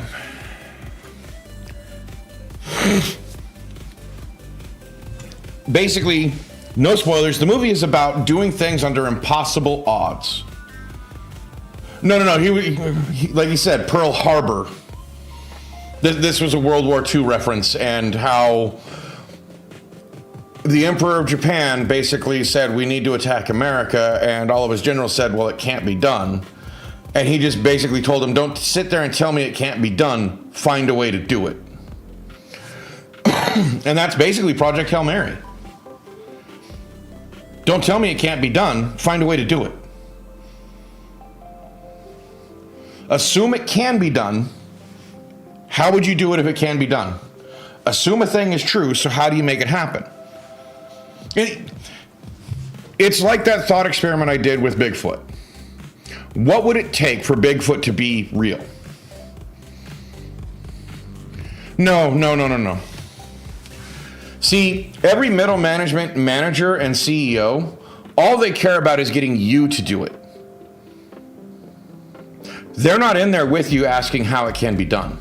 They're not sitting there with you. They're delegating that, and they don't care. Not really. Because now they can blame you if it doesn't get done. It's not their job on the line. Because all we've ever done, since at least the 90s, is find ways to blame others for our own mistakes. Find a way to take the blame off of ourselves for not getting off the couch and doing something. Sure, there's only so much that can be done, but at least you'll have the security in knowing that you got up and you did what can be done. So stop your crying and get her done. Thanks, Jay. But like I said, what I talked about here is at least 10 years. And that's just to start. It would be at least 30 years before it even came to fruition. Because by then you'd start having graduates of the new education system. 30 years that we wouldn't benefit from. All we would see is the pain. See, that's the thing. That's the reason why nothing like this has ever been done. Because we're not doing it for us. We're doing it for the future. The best we can see is in our retirement years, seeing that we started making the world better. That's it. We'd only be able to see it start. We wouldn't be able to see it come to completion.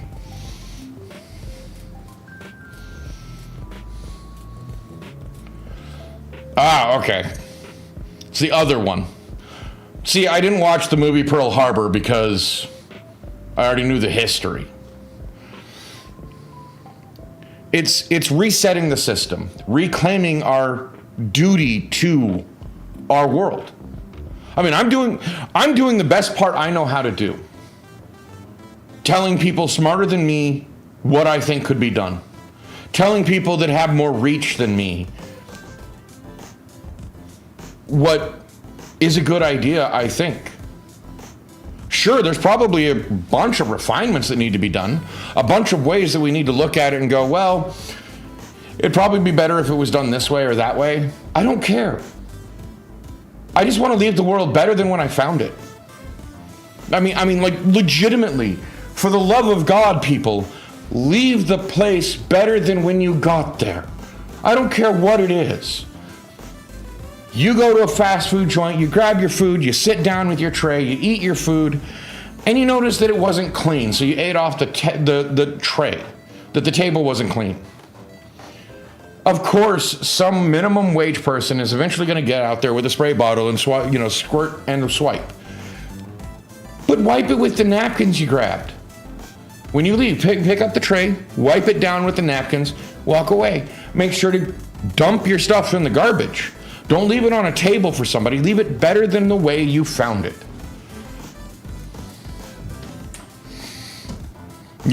Hell, you go to a motel. Strip the bed.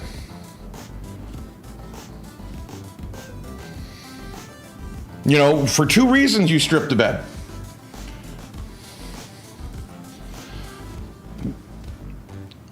One, it's nice to do for the maid behind. Who's going to come back and clean it? They don't have to strip the bed. That saves them a step. You do it nice and neat. You put the pile of sheets, put the pile of... Lost your underwear? Yes, exactly. You make sure that the next person to get your room gets clean sheets. Number 3 reason why you do this is that if you ever do commit a crime, you're not leaving your DNA behind because they cleaned it.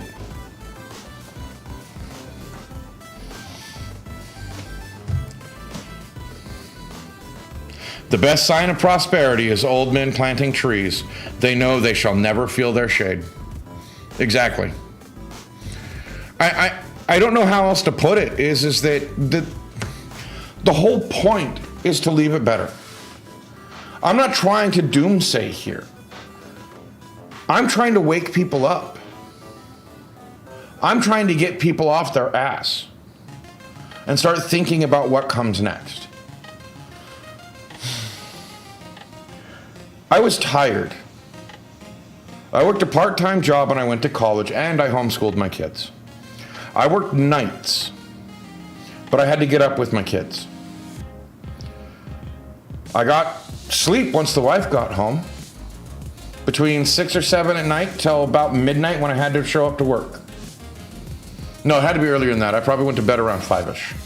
Probably right after dinner, right after the wife got home, so that I could get a decent amount of sleep before going to work. Poet Society, exactly. And I could have quit the job. We didn't really need the money. It was nice to have.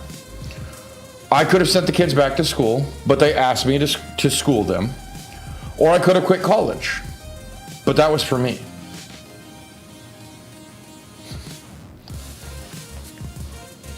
So I just did it. I pushed myself to do it. I found time to sleep when I could. It's when I learned the beauty of a nap. Send the kids out to play for a couple hours with the dog so I could lay down for a couple hours. They had a phone with them in case they needed me. It wasn't a smartphone, just a little old flip phone with Walmart's. They're standing on our desks.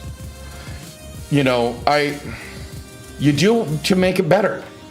I had to do it because it was for my kids. The job, the schooling, because I wanted to show my kids that it didn't matter how old you were, you're never too old to learn. And I learned that from my mom. She was in her 50s when she went to college finally. She got her master's in psychology with a minor in art. She busted her ass. She worked almost 10 years in her field because it only took her it was almost 10 years in her field. She didn't retire until she was 67. So, if I can do the math. But she had to start from the ground up. And she got it. What more could she do? She wanted to do it. She went out and did it. What's our excuse? I'm not even hitting the age where my mom started going to college, where she finally knew what she wanted to be when she grew up. And we're only getting healthier the older we get.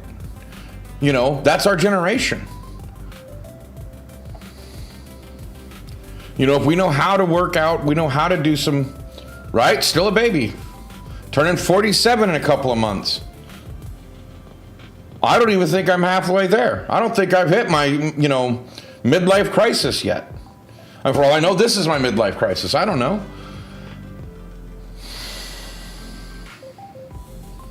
Right?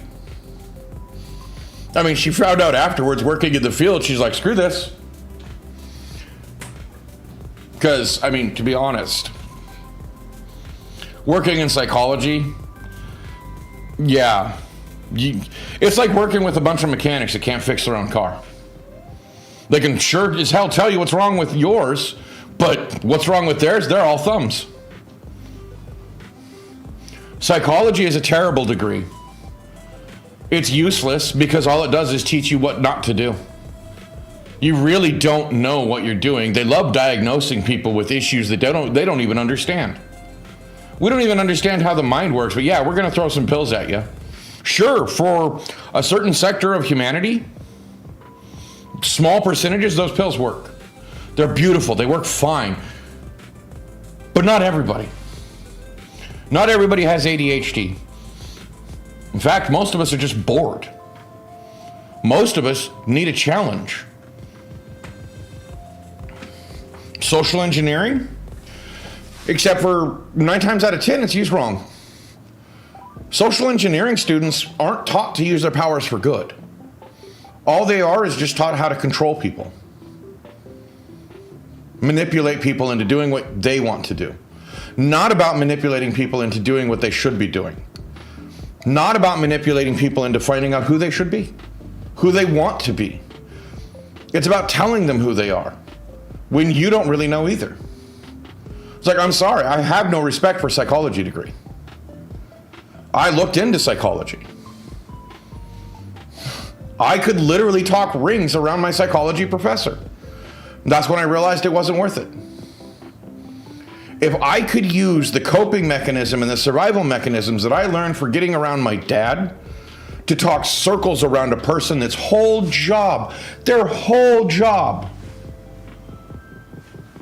was psychology, and they couldn't tell when I was manipulating them.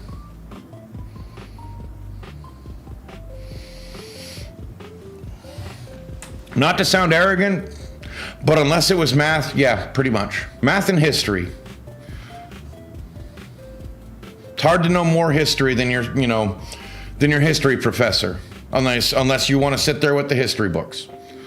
But I will say that my history professor absolutely loved the conversations we got into. And if you ever want to read an interesting book and you want to think about doing something that's like a variant history novel, read Guns, Germs, and Steel. Because these are the 3 things that have changed society more than anything else. And now I think there should be a new chapter in that: gun, germ, steel, and silicon. Silicon has done more to damage society than I think we fully understand yet. But it's also done more to advance society than I think we fully understand yet. We don't understand how to use it yet. Not properly. We still use it as a gimmick. But we really don't understand what it's truly for. And as long as we value money over society, as long as we value money over people, over community, we will never learn. As long as we don't understand that everyone is equal. Everyone. Colonizer and the colonized. Doesn't matter anymore. It's too late. We're all one. Sure, we've heard it millions of times, but do you really understand it? That there is no other. Like, here's a controversial take. There's no such thing as human genocide without killing every single one of us. Not really. The genes are all instilled in all of us. We can't take out that gene seed. It's still here. I'm not advocating for genocide. I'm not advocating for pointing out a certain group of people and just saying, kill them all. That's not what I mean. But I think even, saying that term genocide and pointing to these people makes an other. Well, that's us. That's them. Oh, we're all a different race. No, we're not. We're different colors. So? So are cats. You really think there's one cat better than the rest? Domestic, I mean. No. I mean, they have a wider variety than people. Same with dogs. Dogs have a wider variety than people. And yet, they all can mate. They're all dog, just like we're all human. Sure, we put them in certain classifications on the way they look. But is that really fair? But we still call them all dog. We're all humans. And we need to start treating each other that way. On both sides of the fence. You know, protester and protestee. You know, they need to stop attacking each other. Oh my God.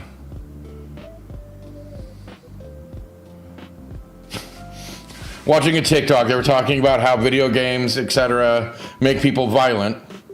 But the first murder that's recorded was Cain, and he killed 1/4 of the population without video games. It's dumb.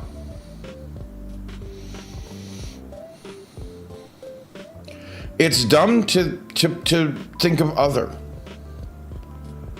I mean, that is probably the biggest problem we have as humans, is thinking that we're better than others. We're not. Money doesn't make you more. Color of your skin doesn't make you different. Gender doesn't make you more or less. That's it. I mean that's the best I can say is that if you really understand equality, there's no such thing as a genocide. If you really understand that there's no such thing as as individual human races, but there is just human race, genocide doesn't exist. But you might be taking a culture off the map, lost to history. That is important to know.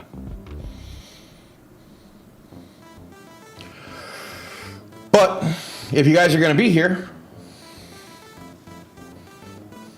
I burn less than someone who's pure Irish. I'm almost pure Irish, and I burn a lot less than you. But anyway, if you guys are still going to be here, I'm going to go take a quick fiver, and I'll be right back, because I ain't done yet.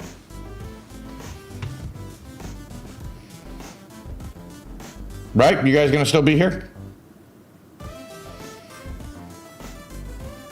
Okay.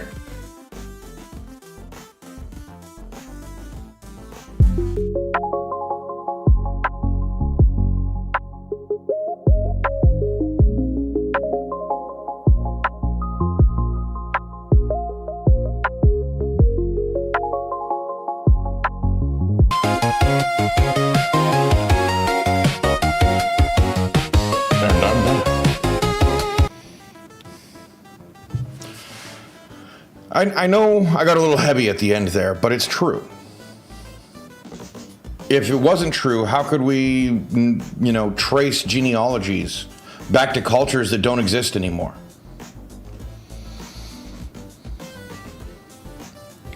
I mean, we can trace cultures all the way back to the ancient Rus, the ancient Africans, the ancient Native Americans. Even though some of those tribes don't even exist anymore.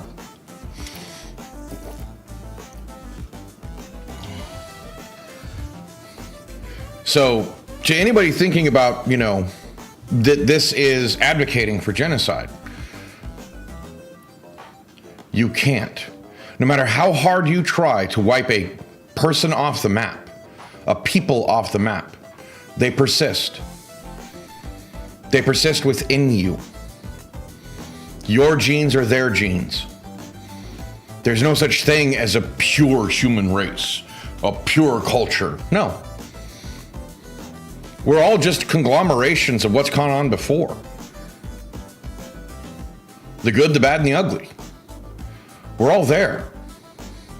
It's all in us.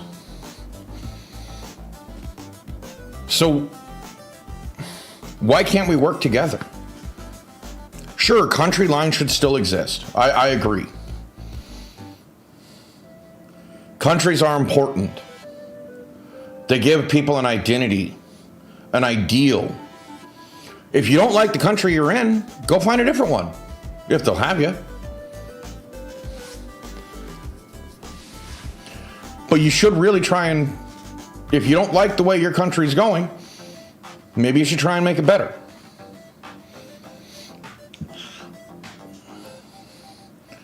You know, I mean, I'm all for, finding an opportunity. But a lot of these opportunities have a tendency to backfire.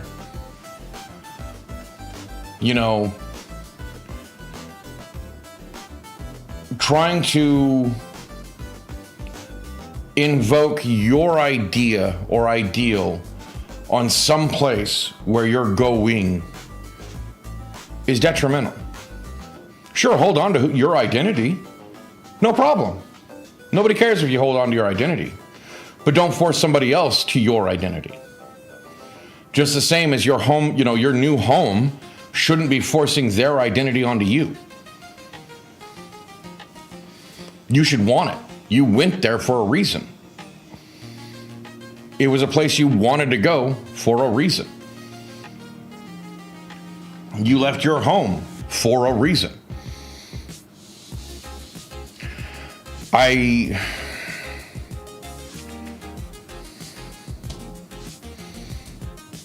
Well, true. I mean, another ice age might clean out. But we've still got, 30 or 40,000 years before that ice age really hits. I mean, that's one thing I think a lot of these climate change people really need to understand is that climate changes, regardless of what mankind's done. We might be accelerating it a bit, but it was still going to change. We're still coming out of an ice age. We're pretty close, like I think in another 6,000 years is when we should be tipping the balance and going into an ice age. But, that's give or take, 1,000 years. 1,500 years. I mean, for all of the things that they say mankind is doing, there's science behind it saying, not really. We're still in the margin of error. Do I say that means, then we can just pollute it all to hell? No. Actually, there's some evidence that the Mayan calendar might actually be running out now. Or technically, we're transitioning to the new age now. See, that's what a lot of people never understood about the Mayan calendar. It was a circle for a reason. It doesn't end. It resets to a new age. All the Mayan calendar predicted was that we were going into a new age. And that generally these new ages have birthing pangs, have chaos. Well, look at what's around us. Look at what we've done to ourselves. Yes, we're all guilty of it. I don't care what country you're in. I don't care what country you're from. We're all guilty of putting ourselves in this position, where we are now. And I wouldn't change it for the world. Sure, I know a lot of people may hate their position, or I don't have a lot of money, or this, or if I only had that, or if I only had this. Well, then go out and get it.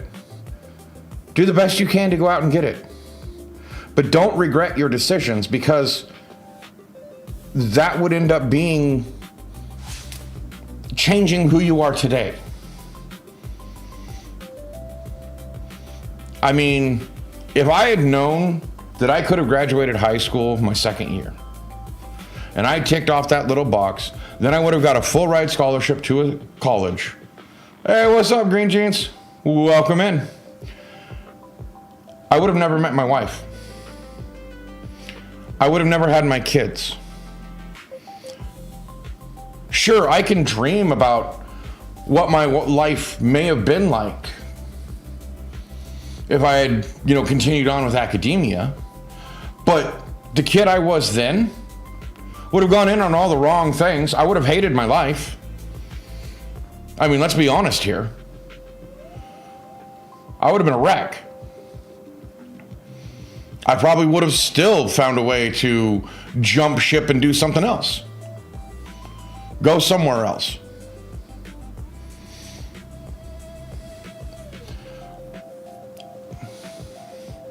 And I know some of the topics I'm talking about are a little sensitive. I get it. But the idea is that as long as we stand on our differences, we will never see our similarities. Right? Well, even the worst things that have ever happened to me, being homeless on the streets, I don't regret that one bit. Having a fiance that cheated on me, forgiving her, giving another chance, and she did it again, so I walked away. I know that I can forgive somebody once at least. Second time, no. I'm not an idiot. I understood that we were young. That's fine. We were young. I want people to understand that we are all one.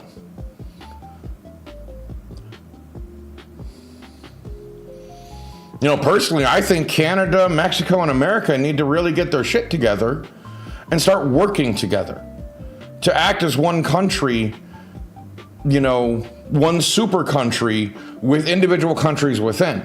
Work together for the common good. And then maybe if we can figure that out, maybe we can get Central America to ride along, and then South America. Unify our continents in a way that we still maintain our individuality, but while we still work together for the benefit of all. And that we all quit exporting our damn poverty and just making rich people richer. Because that's all we do. I mean, I hate to say it, but that's the basis of most of illegal immigration, is exporting poverty.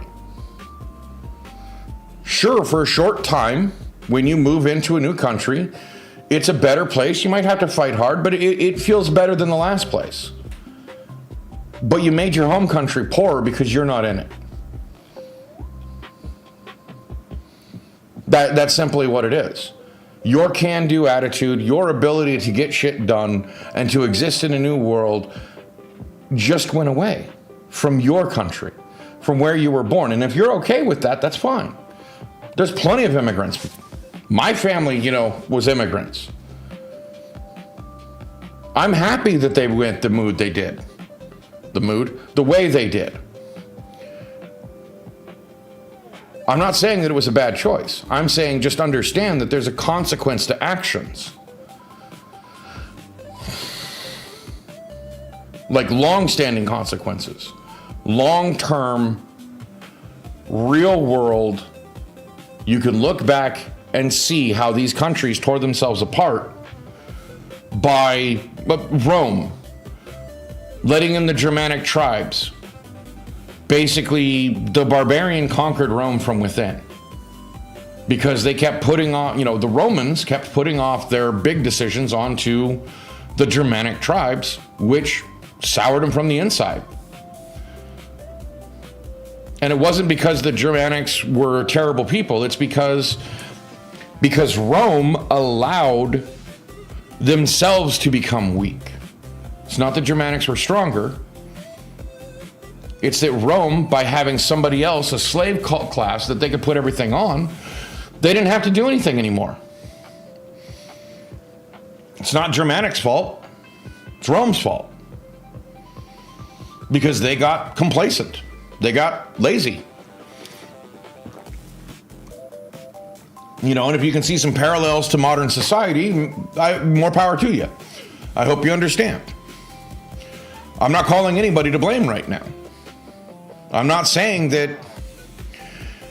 a lot of people want to blame, illegal immigration, illegal immigrants. I blame the companies that are putting off the hardest, worst labor on basically a slave class. It's not fair to them, and it's not fair to the people that buy the products. It's not fair to the people that need the jobs. It's literally a cycle of, not debt, abuse. It's literally a cycle of abuse. Because illegal immigrants can't call, L&I and say they're being abused. Even if they, in some states, they're not going to get deported. They don't feel comfortable doing it because the boss will just fire them and they'll find another job. And then this person has none of the normal things to fall back on. Which is why I think we need to go after the companies, not the people. Like flat out. And I know I've said this before. But that's also why it's why I wanted to talk about the data centers. Data centers are an important facet of making things equal. I can see their proper use. We're not putting them to proper use. In fact, I'm absolutely terrified of what they're doing with them because they're building out way more than we need. Way more than makes sense. We're gonna feel the pain from this. All of this money is circular. We call it the AI bubble for a reason. And all it's going to do is cause us mass amounts of pain. Even to the companies. I'm sure they are.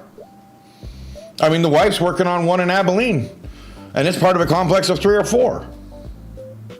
It's multiple buildings. I'm benefiting from the data centers. But it's temporary and we know it. As soon as this job's completed, what's going to happen? And I hope they do stop it. But we've already lost the fight. So now we got to figure out how to make it work for us. See, that's the thing is we've already lost this fight. We don't have the ability to stop it. They've spent way too much money. They're way too invested. And nothing good is going to come of it. If the bubble bursts, we all hurt. If it doesn't burst, it's all inflated and we'll never recoup the loss. The money's gone. The money is spent.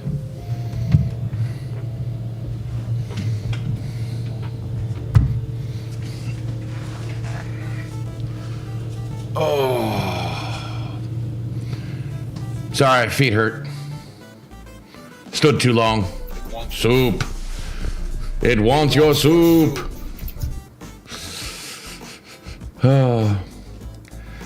And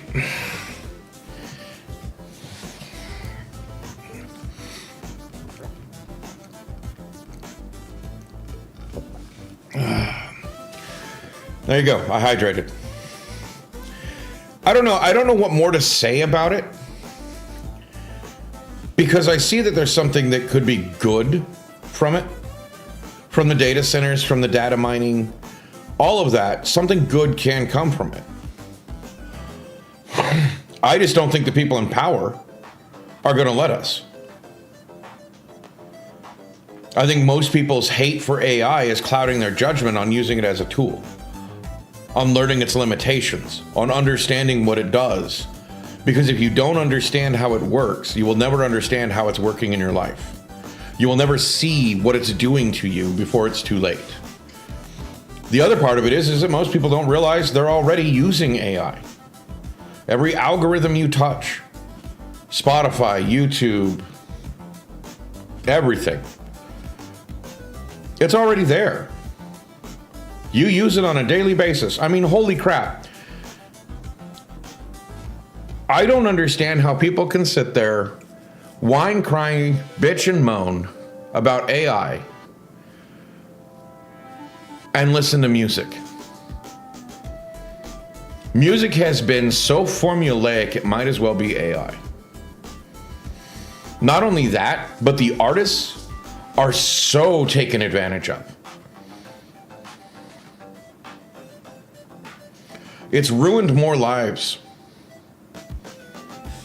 I mean, the very fact that there's a special club for musicians who die early. That should tell you a lot. Whether or not it's industry started or just that's what it does to people. And every time you listen to music, that's what you're supporting. It's one of the reasons why I write my own music and have it performed by AI. I see it as a victimless crime.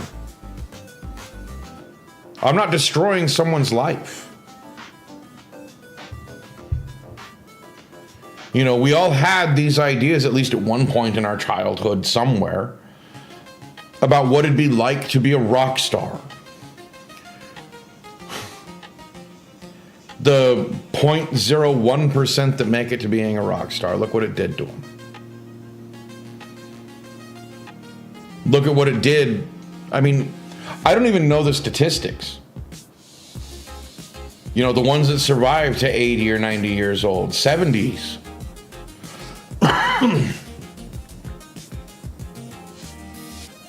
They're not good. But we forget that there's a whole nother side to musicians. Studio musicians who fill out. Half your bands that you listen to aren't even, I mean, it's not even the musicians on the record or recording the track. They use studio musicians.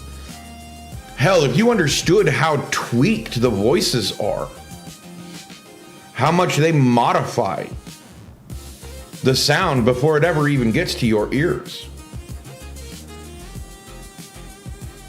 It's destroyed. And the only reason why I know this is because I know people who almost made it as musicians. My buddy's brother was literally the producer for a band that was literally one step away from signing to a label. All they had to do was tour. They had to tour and drum up as much information as much as they could, right? One of their members chose, like, no, I'm not touring. And that made the whole band implode. I mean, that's how fragile music is. And it's as fragile as sports. I mean, think about it. The 0.01% of sports stars. How many live to an old age? And would you want to be them at that age? Would you want to be that broken, that destroyed by that age? You know, I mean,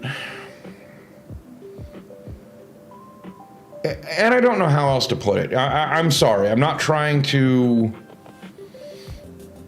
depress anybody. But I'm trying to point out something. That, I mean, the king of pop, the king of rock and roll, you know, Elvis Presley, Michael Jackson, their lives were destroyed by their fame.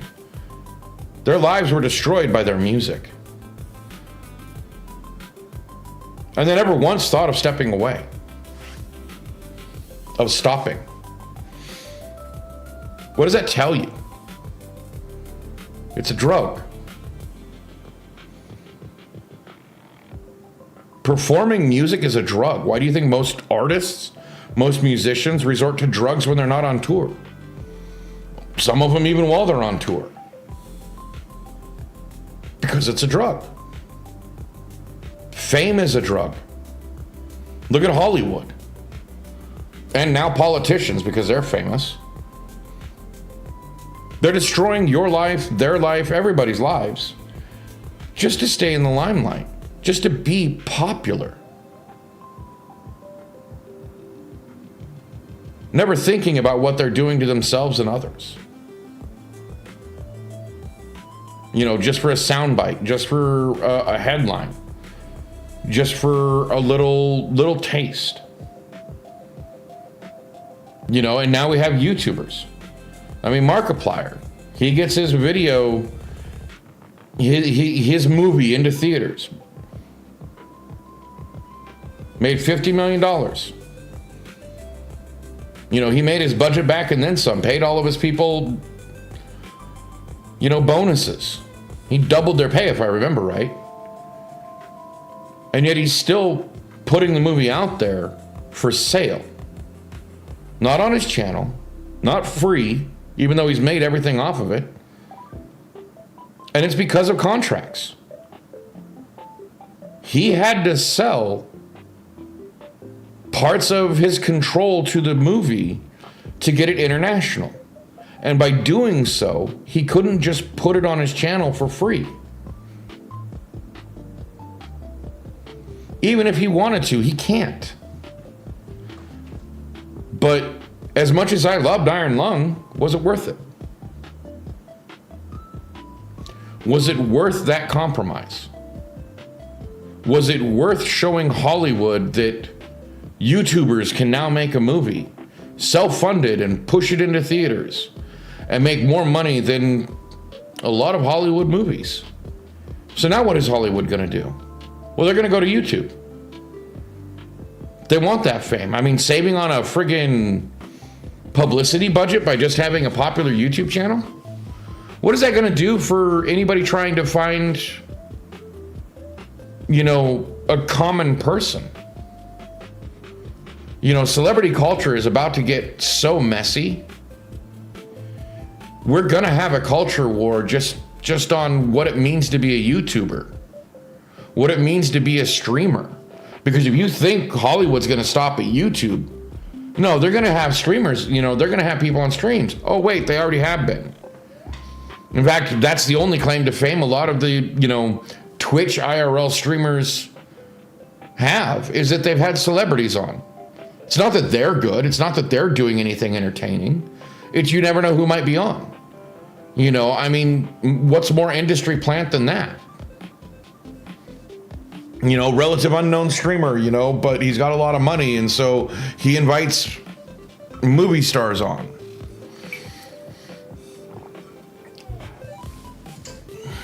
I mean, what does that really say?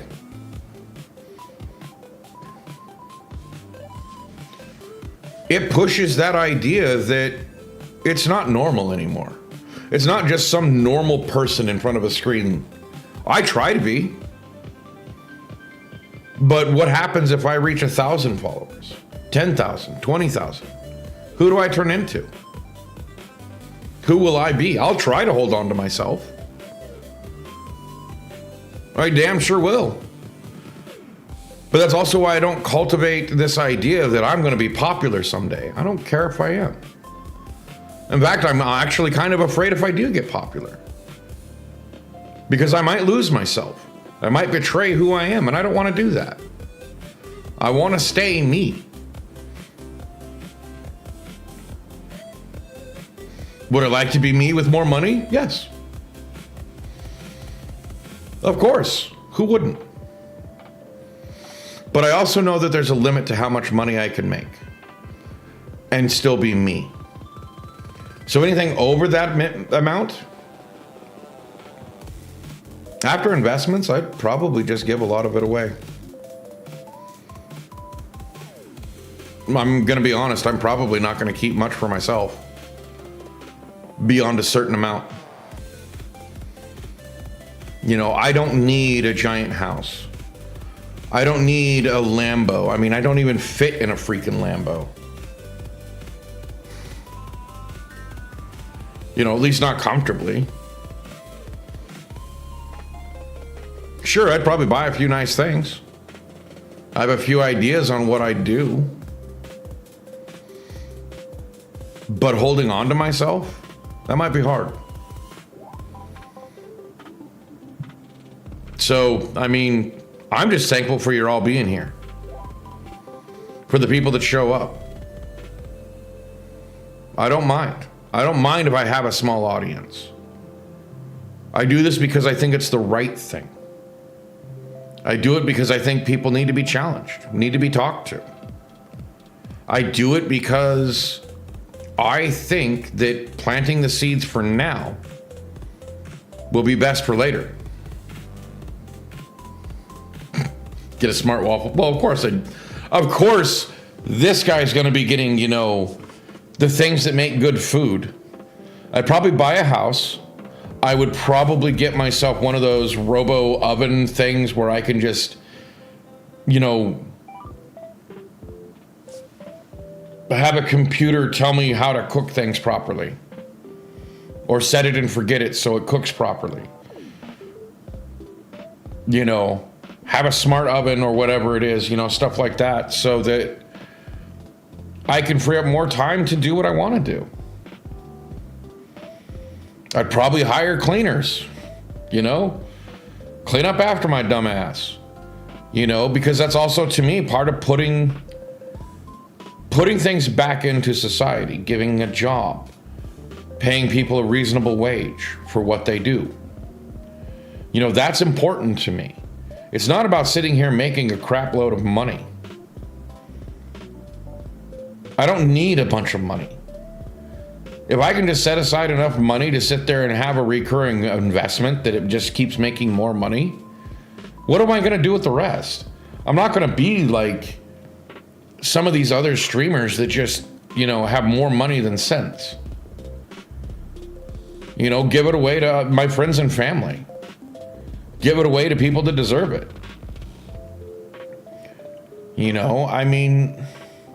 What else should I do with it? There's only so much money I can spend in a lifetime.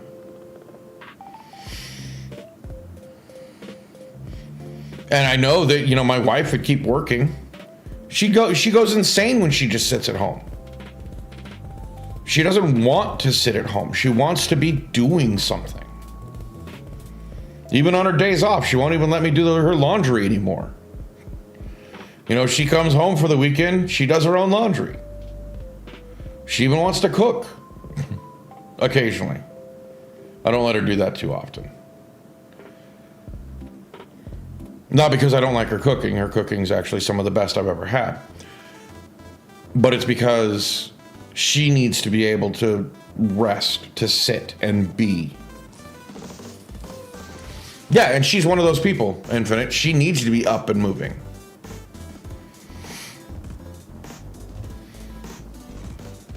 If I had, that's one of the things. If I had steady enough income, my core audience, you guys would probably, I'd just pay for your friggin' subscriptions.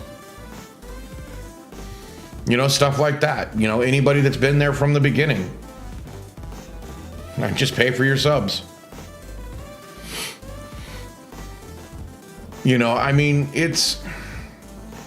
It's knowing to keep yourself grounded. I've made a lot of money before. In shipping, you make a lot of money. But it's really hard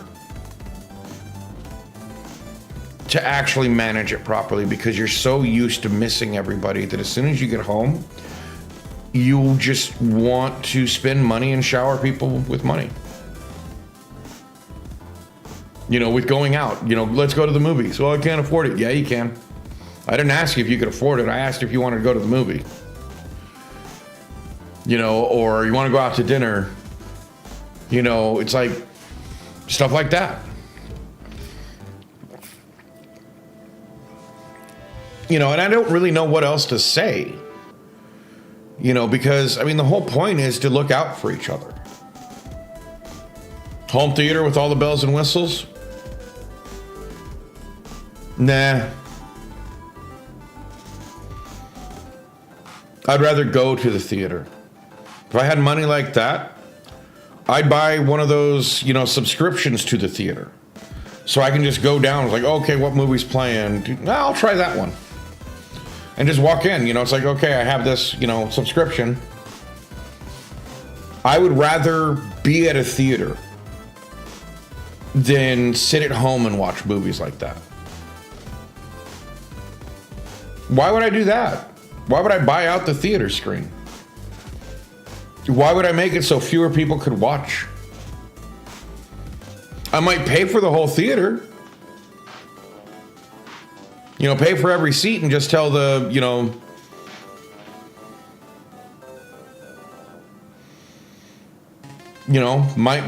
pay for the whole theater and just tell the people, it's like, give tickets to the people that come after me.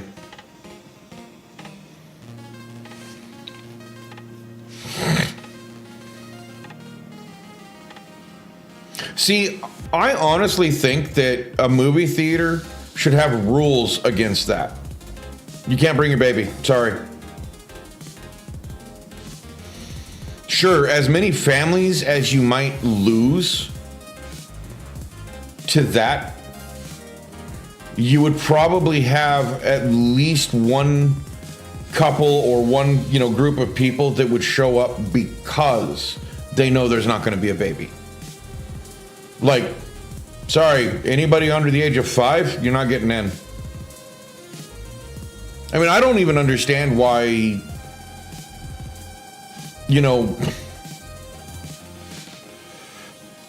well, I wouldn't even let them into a friggin' kids movie with a baby. Sure, with toddlers, yeah.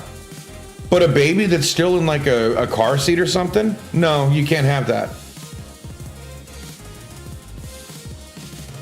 One, a baby shouldn't be subjected to the noise, the sounds. They're still learning. That is so damaging. I mean, I couldn't imagine bringing a baby that doesn't understand what's happening. That the sights, the sounds, I mean, remember, their eyes can't even really focus beyond a certain point. So they can't even see the screen. So all they see is this light and shadow just going like this. Loud noises. I mean, that sounds like torture to me. I don't think babies should be allowed in movie theaters.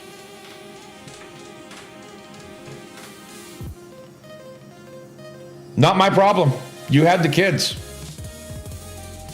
I get it. They're on breastfeeding stages. That's fine. Don't take your kids to the theater. That was your choice to have the child. It's a responsibility. It doesn't matter if, you're literally subjecting to the baby. How loud are movie theaters? What is that doing to their ears? Like, I'm sorry.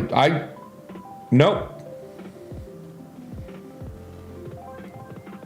I have no sympathy for you not being able to go to the movie. Because it's not like the movie's not going to go to streaming at some point. You can't rent it at some point and do it from the comfort of your home. I get it. It's a controversial take, but that's my take. You have a child that's under a certain age, shouldn't be allowed in movie theater. And sure, breastfeeding stages, you can pump the milk. You can leave it for the babysitter. If it's really that important to you.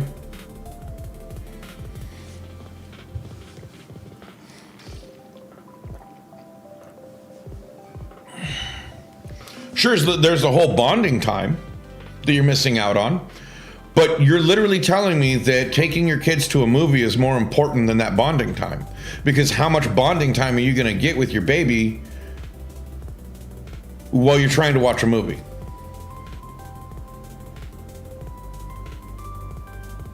I'm sorry, I cannot logically think how that actually works.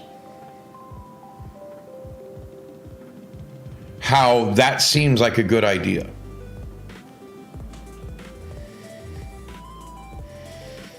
I mean, mom wants to take their kids to summer movies. You're right. They do. But you're going to juggle one mom, 3, 4 kids? You don't have another mom to work with? Play dates? I mean, what are you going to do when you need to breastfeed the kid? Just do it there in the theater with the lights, sounds, loud noises? I don't get it. Maybe there's something I'm missing.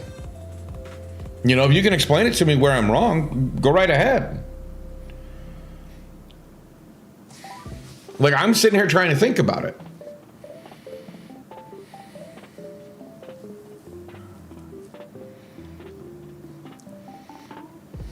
Because it was your choice to have the kid.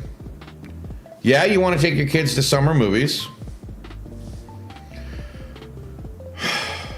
Gee, if we only lived in a high trust society where you could drop your kids off at the movie theater while you took care of your baby, it'd be so nice. Yeah, I know, we're getting too close to that. You have a good night, Green Jeans.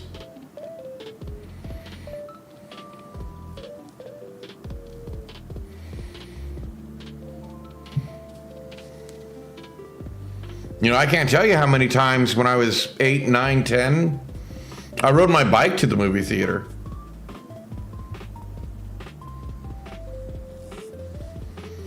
You know, we used to live in a society where that was okay. Oh, but kids got kidnapped. Yeah, they did. Still are, too. Your fear isn't changing that. Statistically, actually, it's down. Last I knew. You know, we just get to hear more about how bad the news is, but not about how much less it's really happening. But each time it makes bigger news now.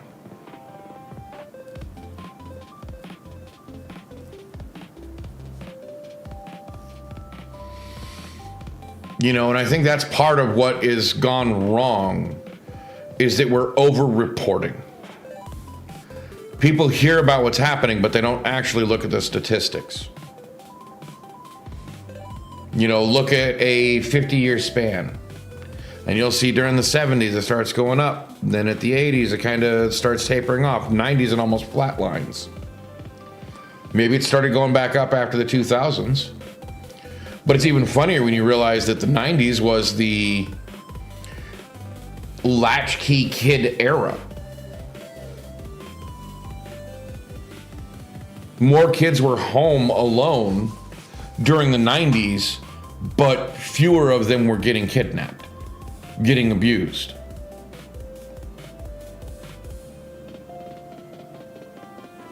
I don't know, man.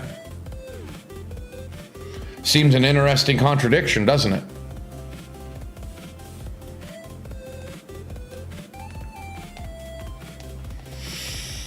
But yeah, I think it's about time. I think I'm talking in circles now. But anyway, I hope you guys found this informative. I hope you had fun. And I hope to see you here next time. And I think tomorrow night I'm just going to draw. And I might draw Friday night too.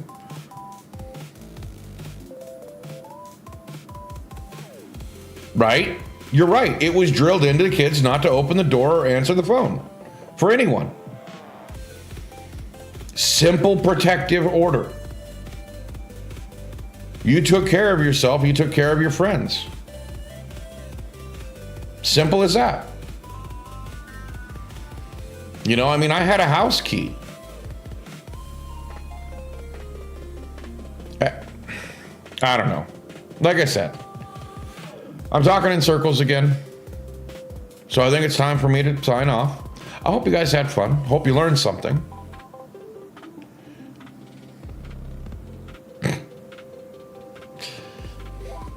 Not me. I wouldn't drop to the ground.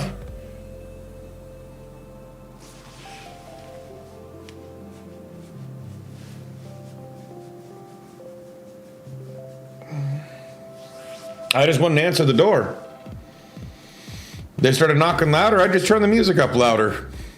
I mean, they knew I was home, but they damn sure knew I wasn't coming to the door.